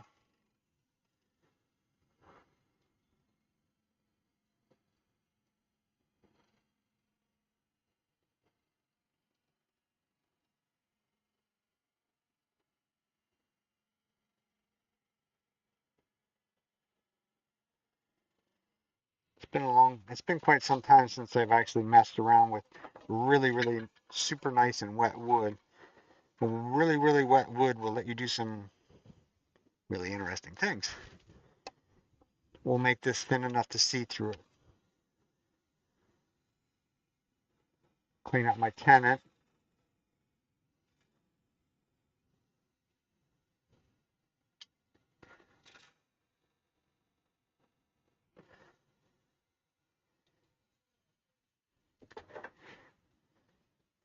I don't,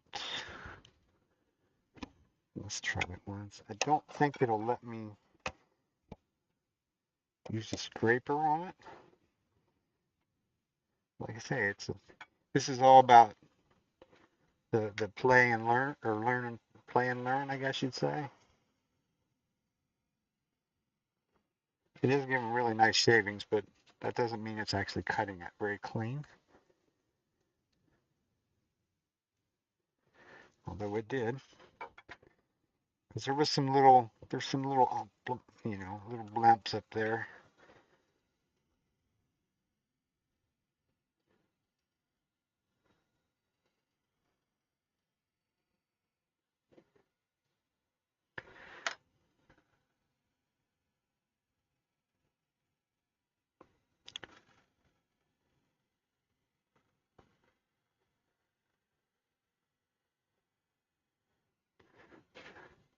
And that will be really clean right there.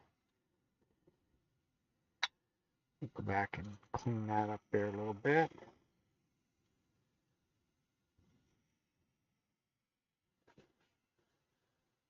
And then we'll go to the shear put.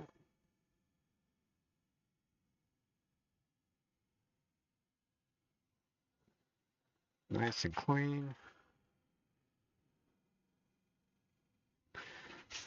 Should be no, I got rid of all the little lumps and bumps in there, or at least most of them. There's still some there.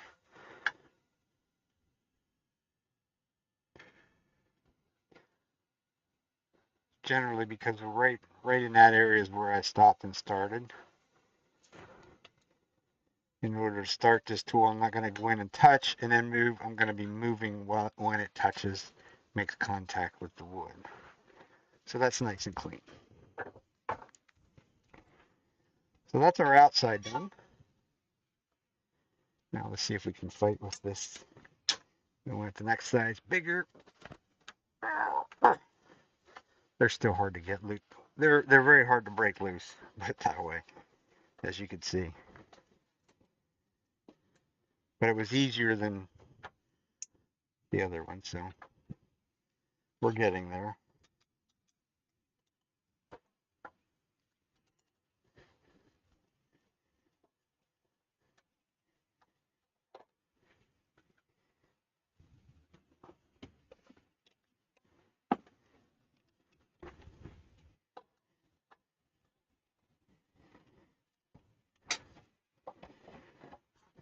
So now, these go around. I get this set on here, and then I'll change the camera to go to the end view.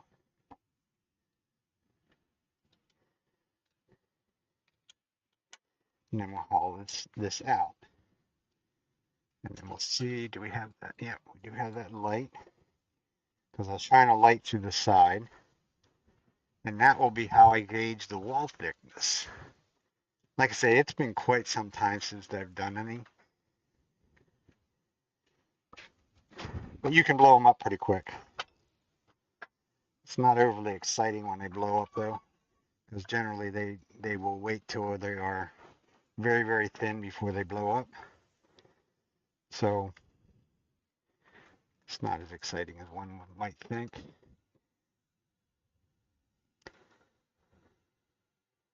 Of course, that also means it's not quite as dangerous when they do because they are so thin. We'll flatten this out.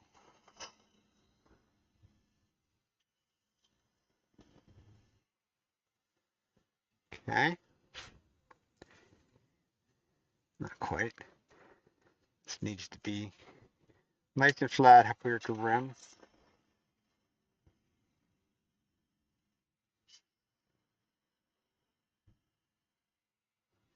Just gonna touch that corner.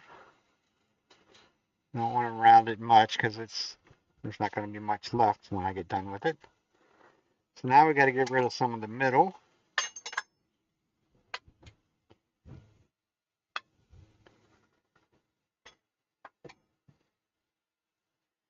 And I'll go back and use the 40 degree because I can do it quicker.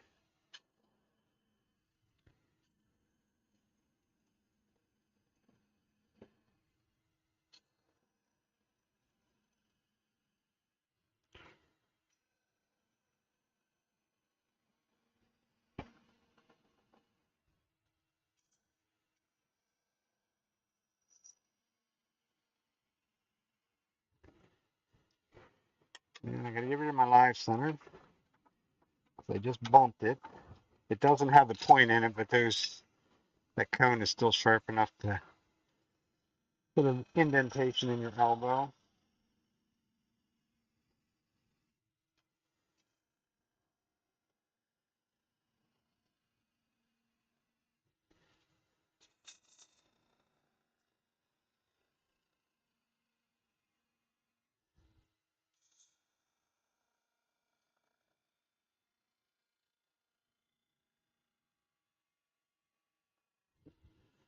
So we're about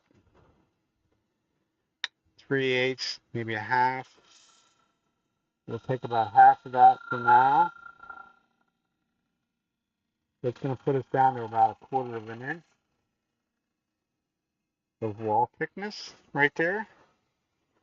And now I'm going to get my light out, set that up, get the right tools here.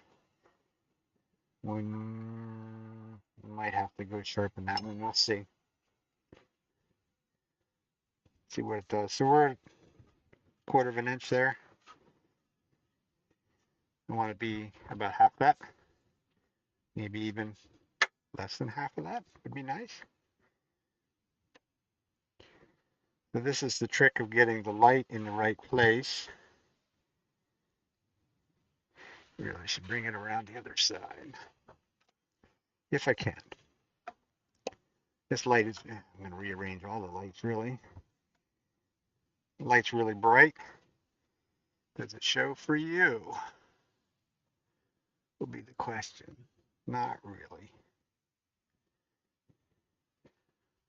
So I think it'll show better over here. Be really better if it was maybe down lower. It's on a magnet, so I can move it around a bit.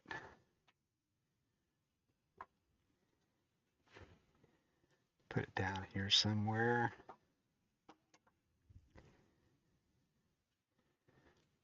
Okay, where's the light? Where the cord is it? There we go. So if I go down low, then it probably won't stay where I want it. That's going to be the next problem. Magnet will hold it there, but will the light? Is the question. The multi-million-dollar question. Come on, cooperate and stay put.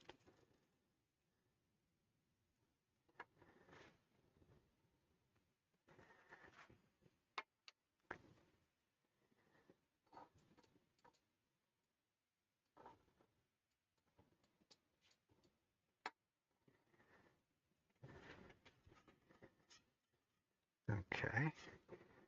How about let's turn them off, and then I'll be able to see it. I think.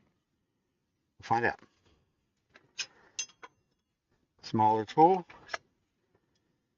Don't think I really used this, and we're going to find out. So as I'm cutting, I'm going to be looking straight down to see the color change in the light. So we're at a quarter. I'm not going to take big cuts, so we'll take a 16th off maybe.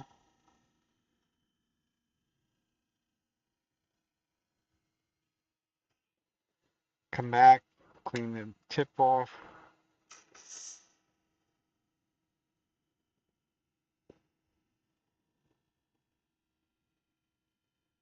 Go to about 1/8 of an inch.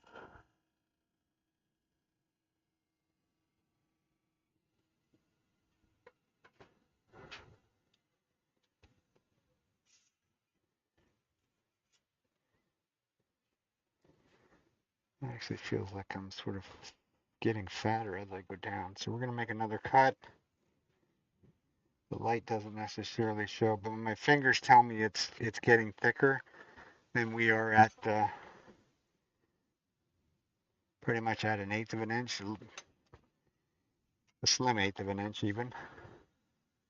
This will be another one of these pieces like the tubes that I'm playing around with, that it's going to move in a big way.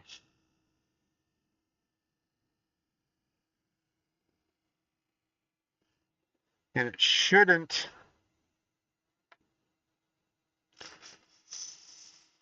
crack.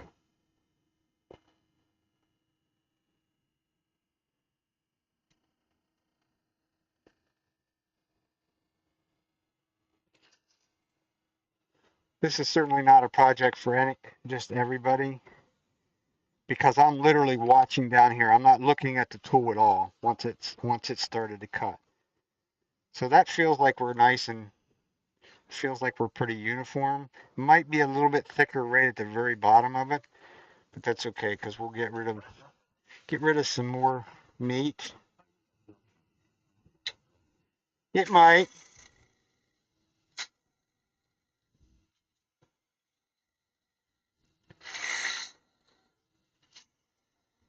You'll see.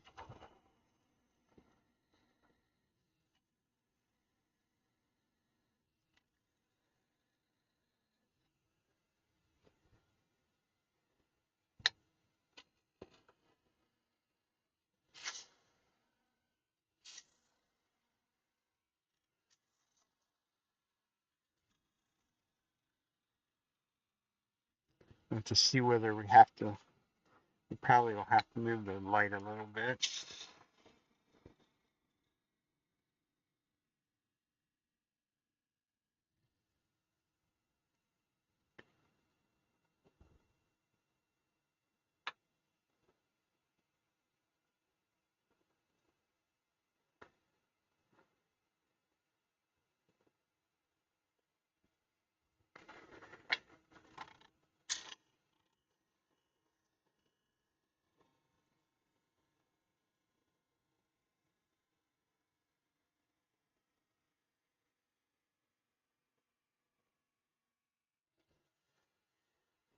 That, according to the light, that should be. It's not. Not. We're thickening up there a little bit. Need to get rid of a little bit more in the middle here. Sweep that curve. Probably about ready to switch over to the other gouge too.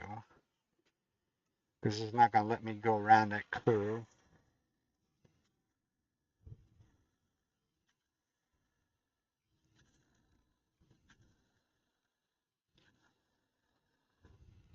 This is one we definitely have to do this in the little stages like this.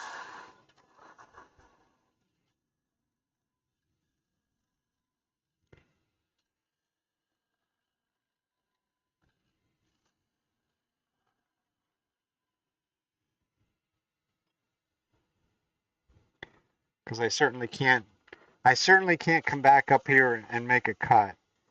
I don't think. It's usually flexible enough up there that it won't let me cut up there. Although I've seen some people do it, but I'm gonna move that light though.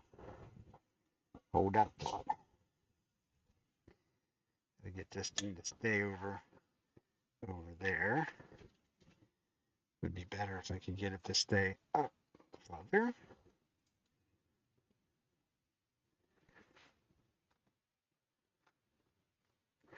Come on, cooperate.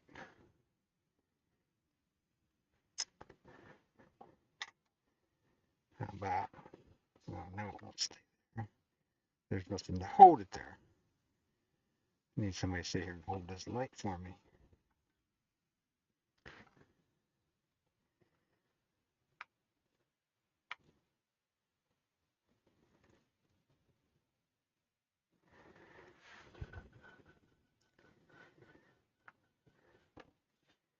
Yeah, we'll just go for it.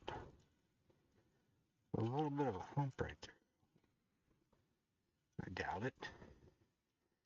Anything's worth a try.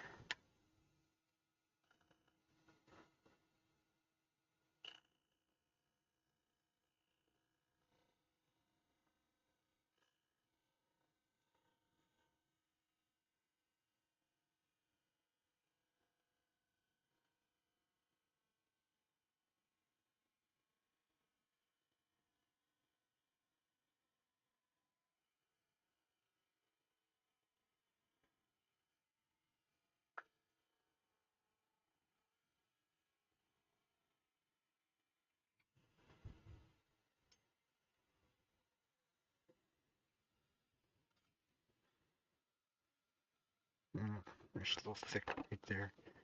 On that curved part, I'm gonna get rid of the rest of the middle, and then we're gonna make that nice and thin the whole way down through there. I hope. Hopefully without turning it into a bunch of pieces.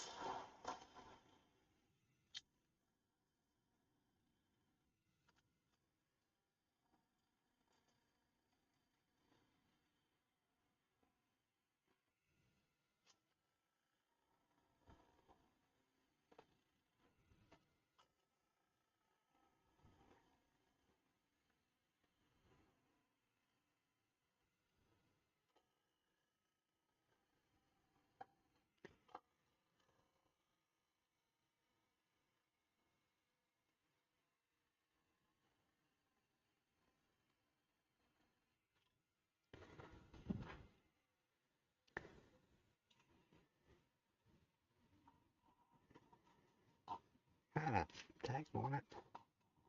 Should have stopped sooner. I got a lump right there. And as you can see, it's quite flexible. And we're getting, bring the light up here to the bottom. We're about where we need to be on the bottom as well. You just have this one trusty little lump that's right there.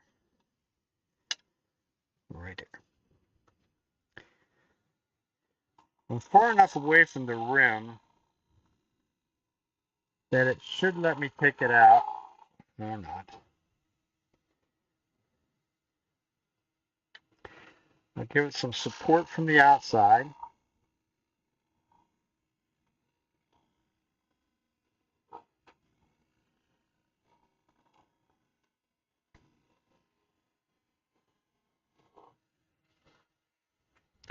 Nice wet shavings. I pretty much got rid of that lump. Didn't really do me a whole lot of justice doing that. Just moved the lump further down.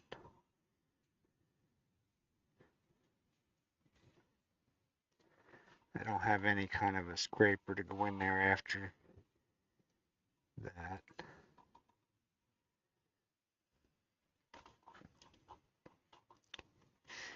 See what I'm going to do. I'm going to sharpen this gouge quick. That's another key factor.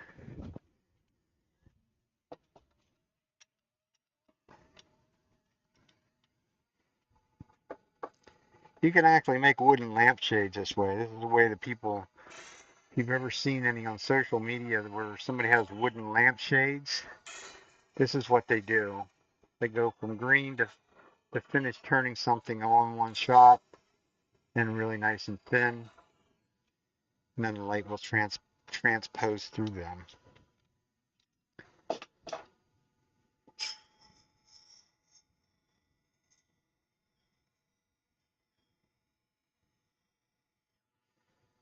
I have a nice short bevel, freshly sharpened.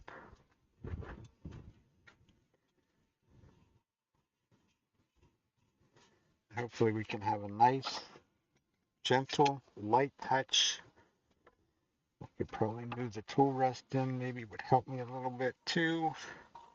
Probably not, but sounds better. It is flexible. Probably will put my hand on the outside.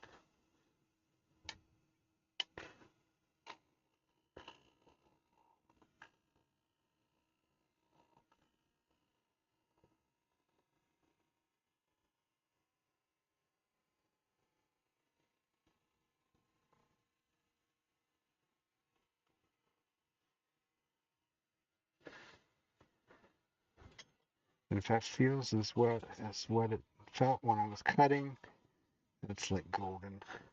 Still a little bit of a hump down there, but I gotta watch. I want to get some more of that out down there in the bottom, and then I'll try and make one swooping curve from there to the center. That's the plan anyhow.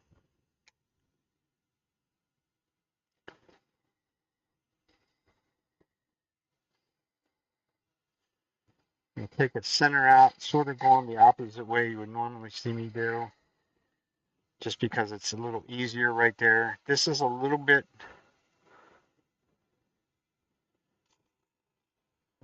deep for this gouge, but I don't want to go back to the bigger, heavier gouge because then I'll just get pushed harder on things.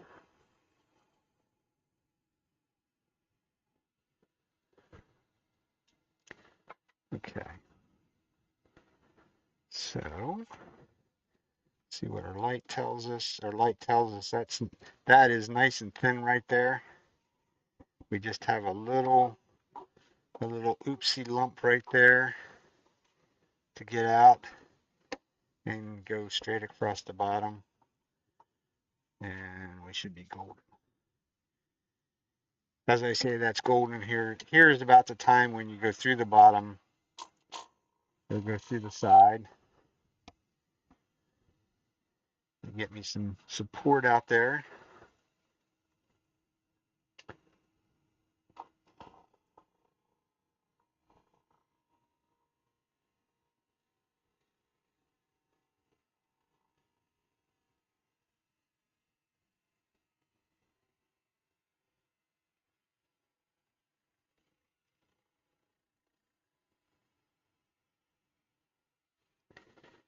You gotta get that little nub off the bottom.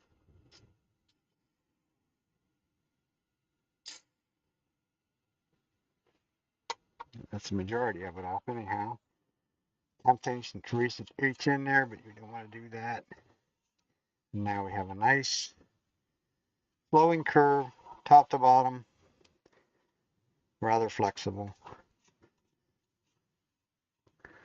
which would be, almost have to get the micrometers out probably. We are less than an eighth. We are,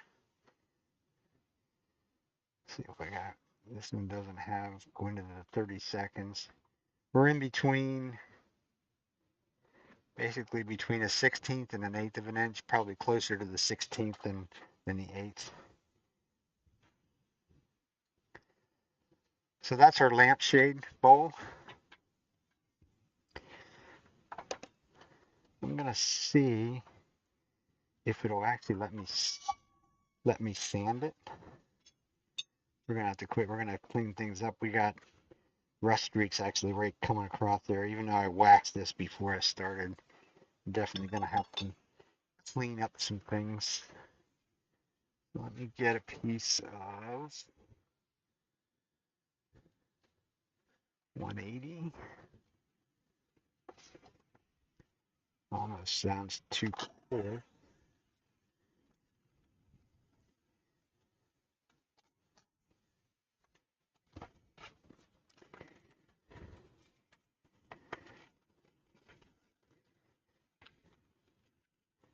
We can turn these lights back on, that way we can see a little better.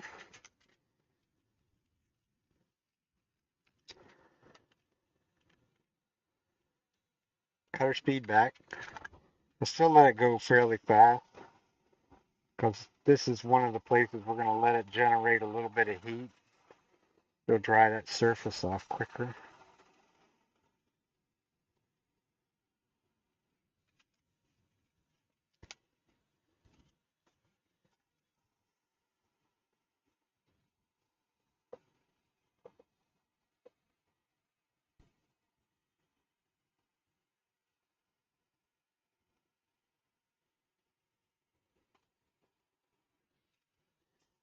You can see it as it dries, then we'll start to get some dust.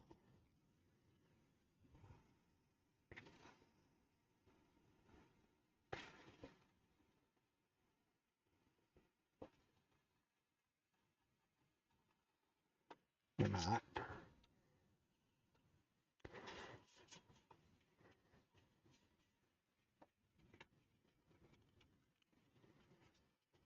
Take a smaller piece of sample. This sandpaper here is so stiff.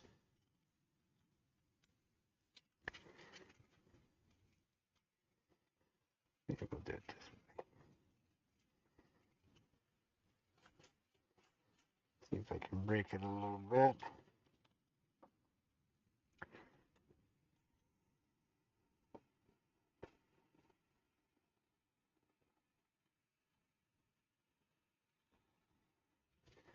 This is also one you could put in the microwave too and make this dry quickly. This thing will probably warp and twist all over the place. At least that's my plan. That's my hope that that's what it'll do. Plenty of sanding scratches in there, but I'm not really too super concerned about that. I'm going to go to sand a little bit on the outside.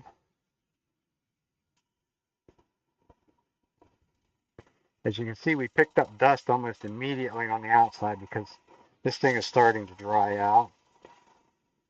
At least the surface is drying quite quickly. It does gum up the sandpaper pretty quickly though. It's almost to the point where we're going to have to turn the dust collector on.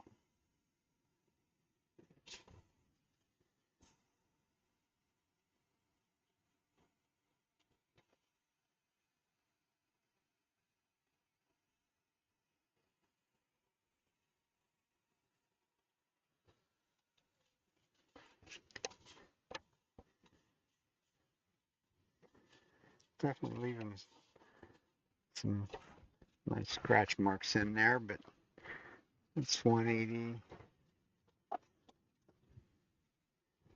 It's 220.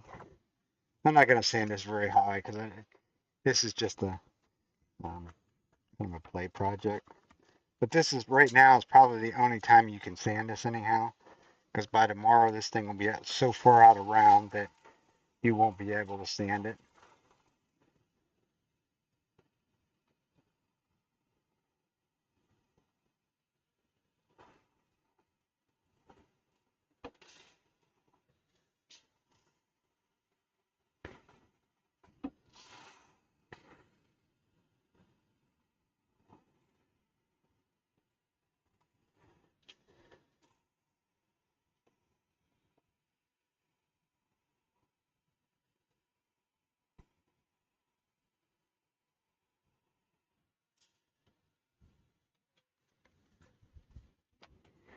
Did smooth it up.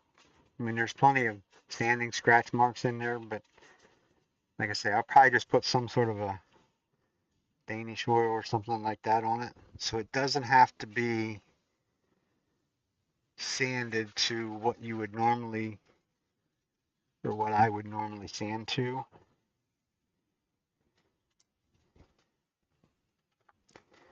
Because it'll be a matte, sort of a matte finish. The matte finish doesn't show the scratches. Could possibly even put some beeswax on it. Might actually be able to do that before, like right away. I'm not sure what would happen there. Definitely would seal the pores up, and that probably wouldn't move if I would put beeswax on it now. And I want it to move. I want it to be all wonky.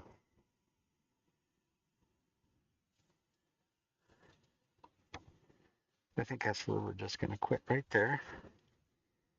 No, that's not the best sanding job that I've ever done, but it is smooth.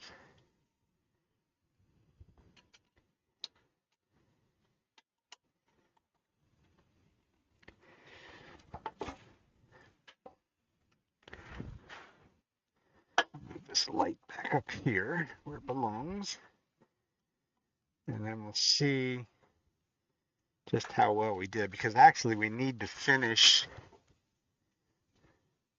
Oh, sure, let's see in that one.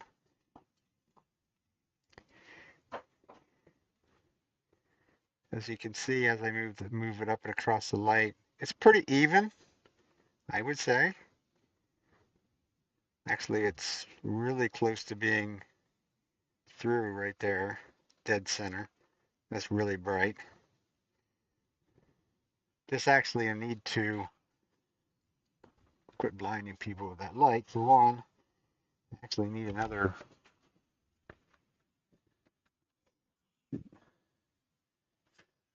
I need another little bowl of some sort to put that over. That'll work. All right. Just open them up. This is actually a piece of pine, so I really don't care what it does. It actually has cracks on the side of it.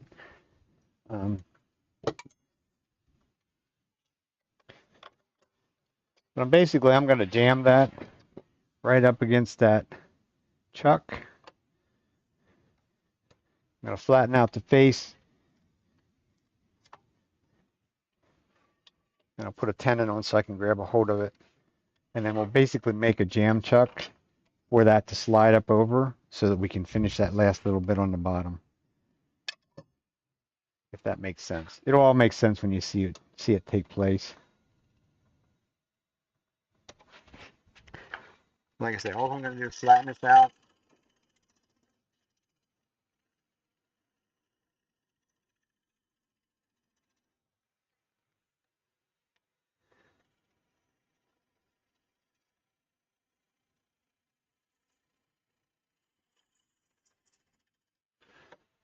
And we have that jaws. So we need that size tenon. Might as well make it easy. We'll just use the parting tool to make the tenon.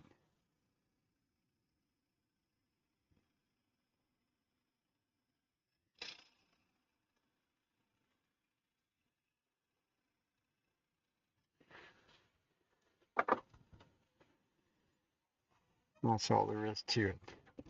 And we can make that into a jam chuck. Quick and dirty.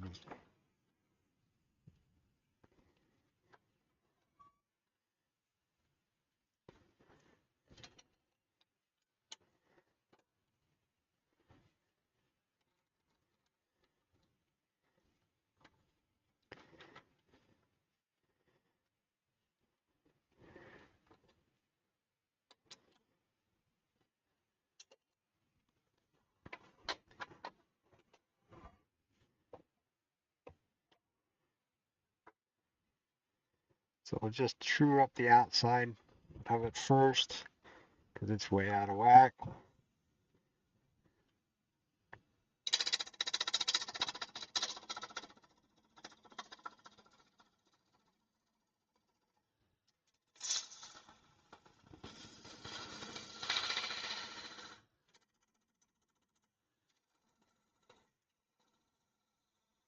And rather than going out the other end, I'll come back from the other side. Like I say, it is a piece of pine, so it would definitely splinter all over the place on that. Make sure we don't get too small too, right? Good. Not in there. It's not exactly great. It's got cracks and every other thing in it, so it doesn't. This would be probably a one-time use jam chuck, maybe. This is wet wood too.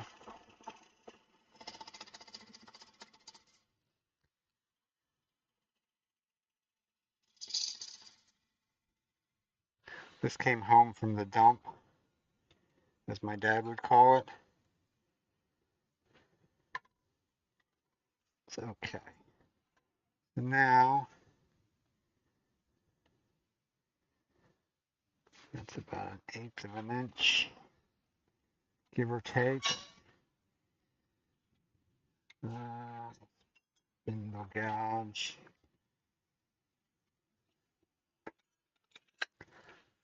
And we'll go right in from this corner.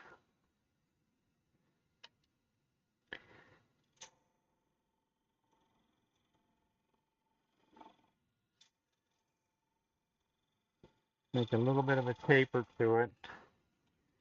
And we'll see whether this fits. Close, but not close enough.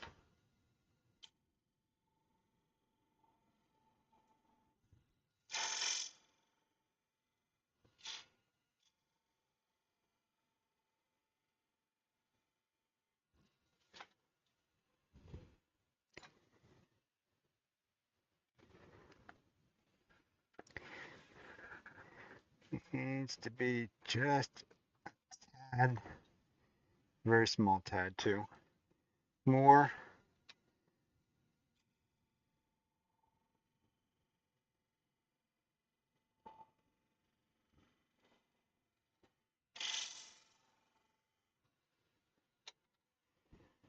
Probably actually would be better if it was tapered a little bit more. I think that's the problem. I got this too straight because the bowl's tapered.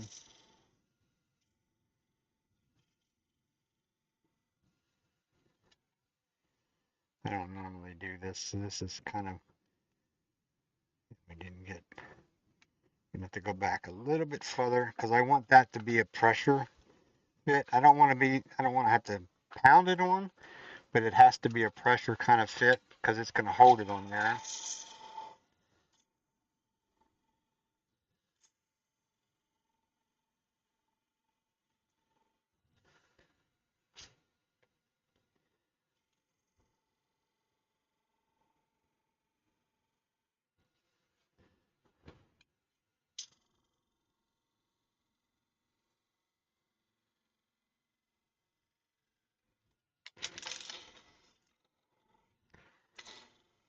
Shouldn't have done quite that. It splintered it off the end.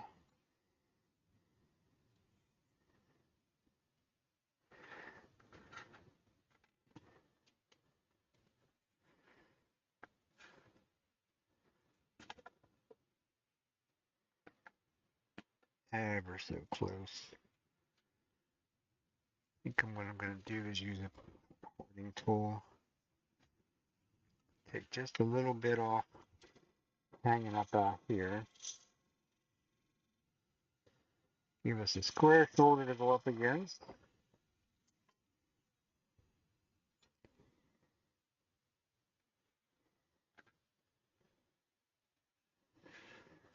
You want to go up on one side, but you don't want to go on the other side.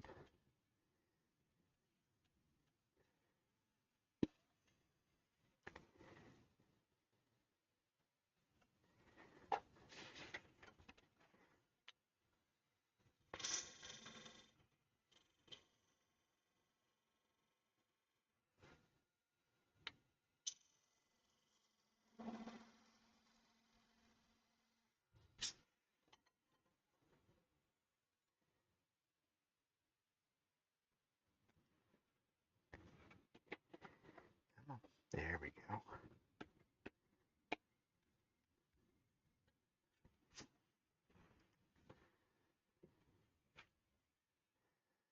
Now, if one was brave enough, here's where I'm not brave when it comes to this. Let's see if I can get it to come back off. Okay.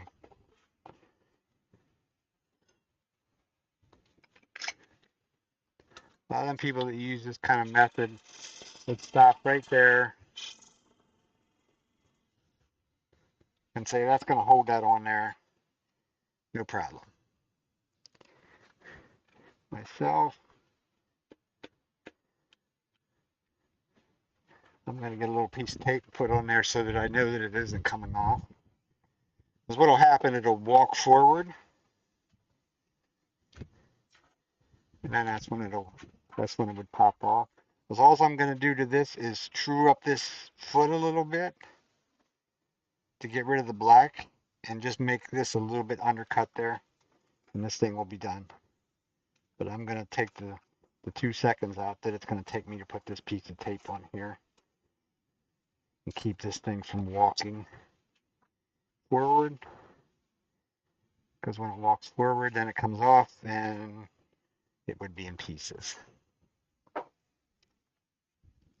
And we spent too much time already playing around with it to destroy it at the very last second.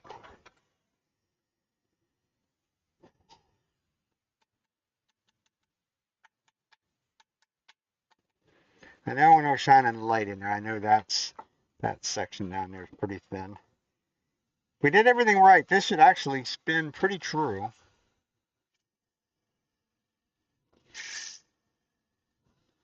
And give that maybe even a little curvature.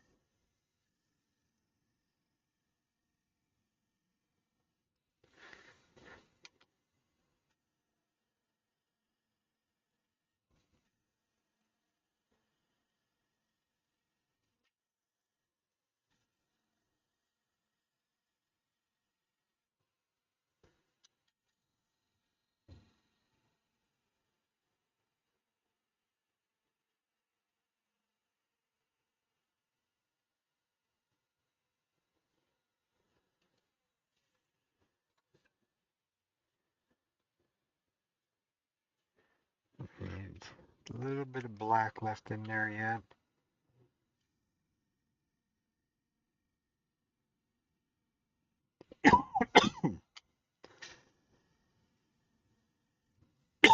Pine. You killed me.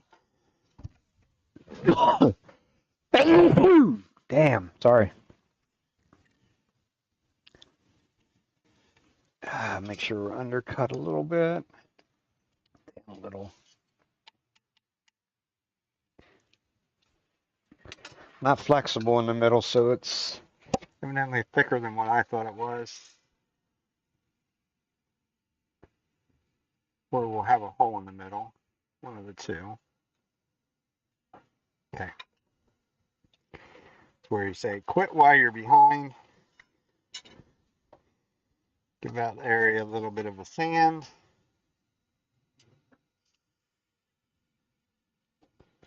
Plug up some more sandpaper.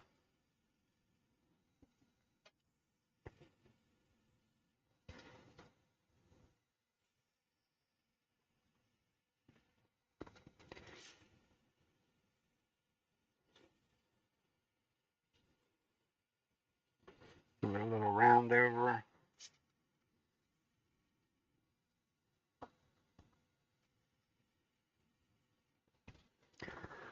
So that was 180.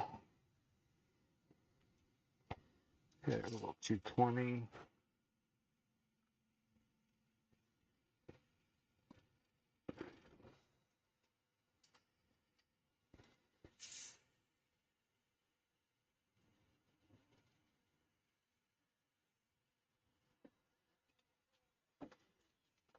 And we're going to say that's good enough.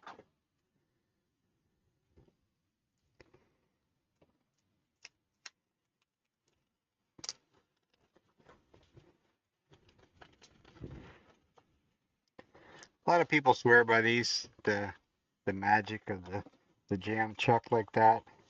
You could actually, I've seen some demonstrators actually would take it down to about 1/8 of an inch or a little bit more, maybe on the inside, and then flip it around and put it on the jam chuck like this. And now it will let you cut whatever thickness you want out here because it's all supported.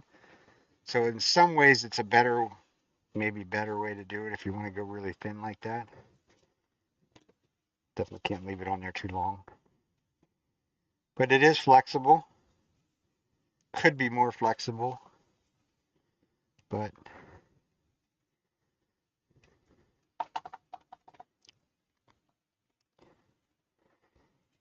where we're at. A little hard to tell. I got too much other light. We're definitely nice and thin and right in the middle. Out around his foot is definitely the thickest part of the whole thing. But it is translucent. To turn them off. Use the really bright one.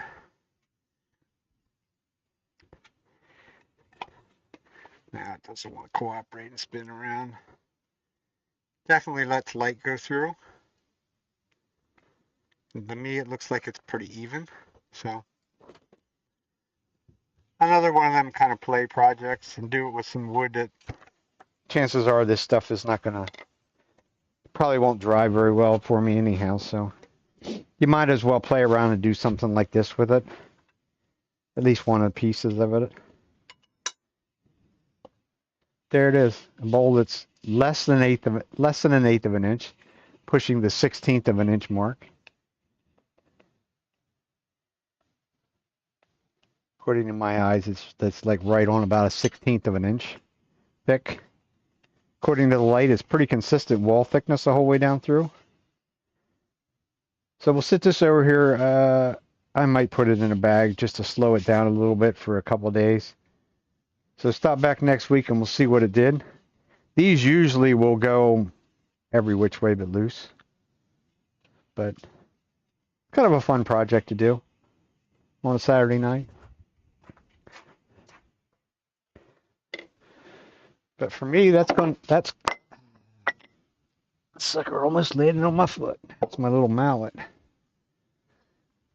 But for me, that's going to be it for the night. I do have to clean up a fair amount of things here.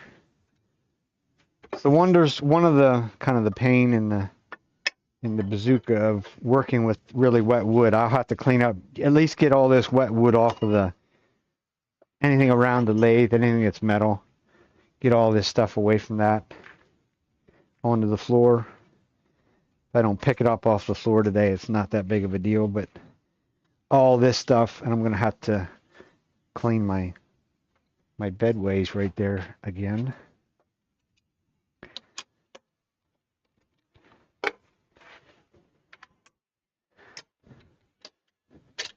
So that's it. 2 hours and 40 minutes and 5 bowls. Of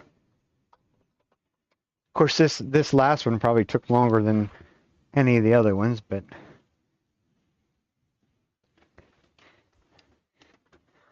it's all in all not too bad of an evening.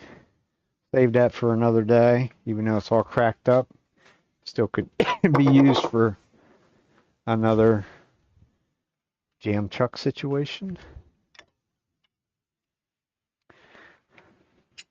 Anybody have any questions, comments, Guess we could go back overhead. You know, there's not much, really nothing to see at this point. Just putting some things away, getting a pile of chips on the floor. If I leave them sit on the floor for a couple of days, it'll be a couple of days before I get back down here. As long as they're not too piled up, they'll dry out for me a little bit. Take up a little less room in the trash bag. I've yet to have any of them decide to start growing mold or anything on me, but they possibly could.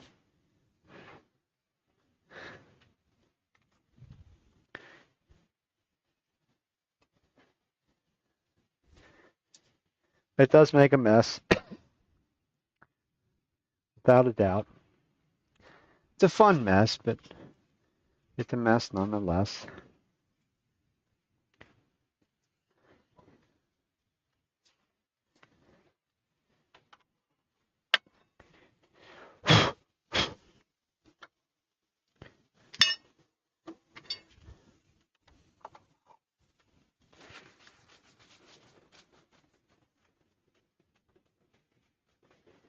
Like I say, we gotta try and get as much of the wet stuff away from things that will rust.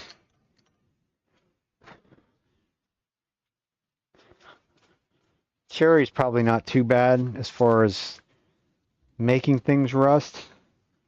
If it was one of the oaks or something like that, something with a lot of the tannic acid in it would be more of a problem than the cherry.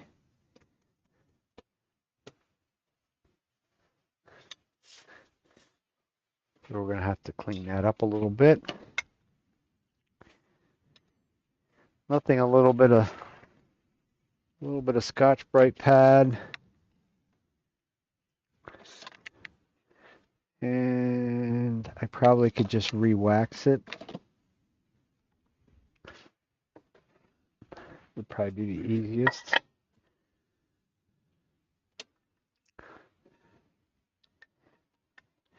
And it'll be ready to go for another day. A little wax on our Scotch-Brite pad. It should clean that right off.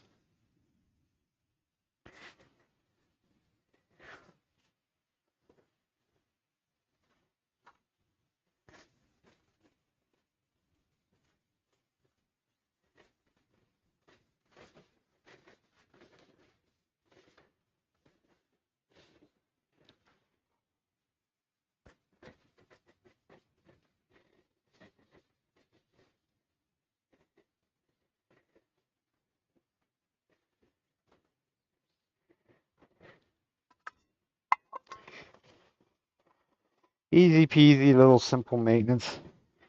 Just doesn't last as long as you would like it to.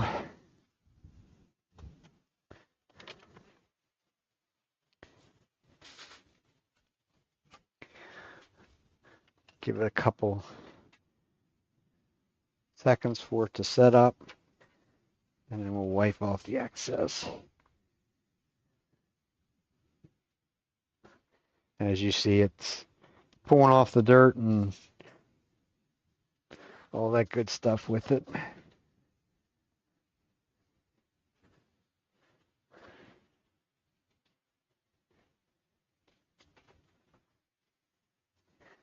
You got to protect the investment.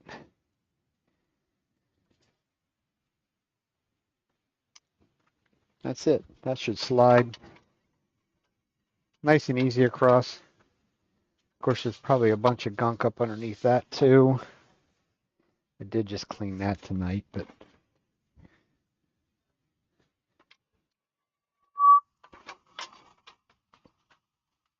so that'll work. That'll be it. Give me a trash bag. Let's see if there's anybody on that we can raid into. At this point, we're done with the YouTube end of it. If you're watching from YouTube, if you hit that subscribe button, that would be wonderful. Are you quite welcome?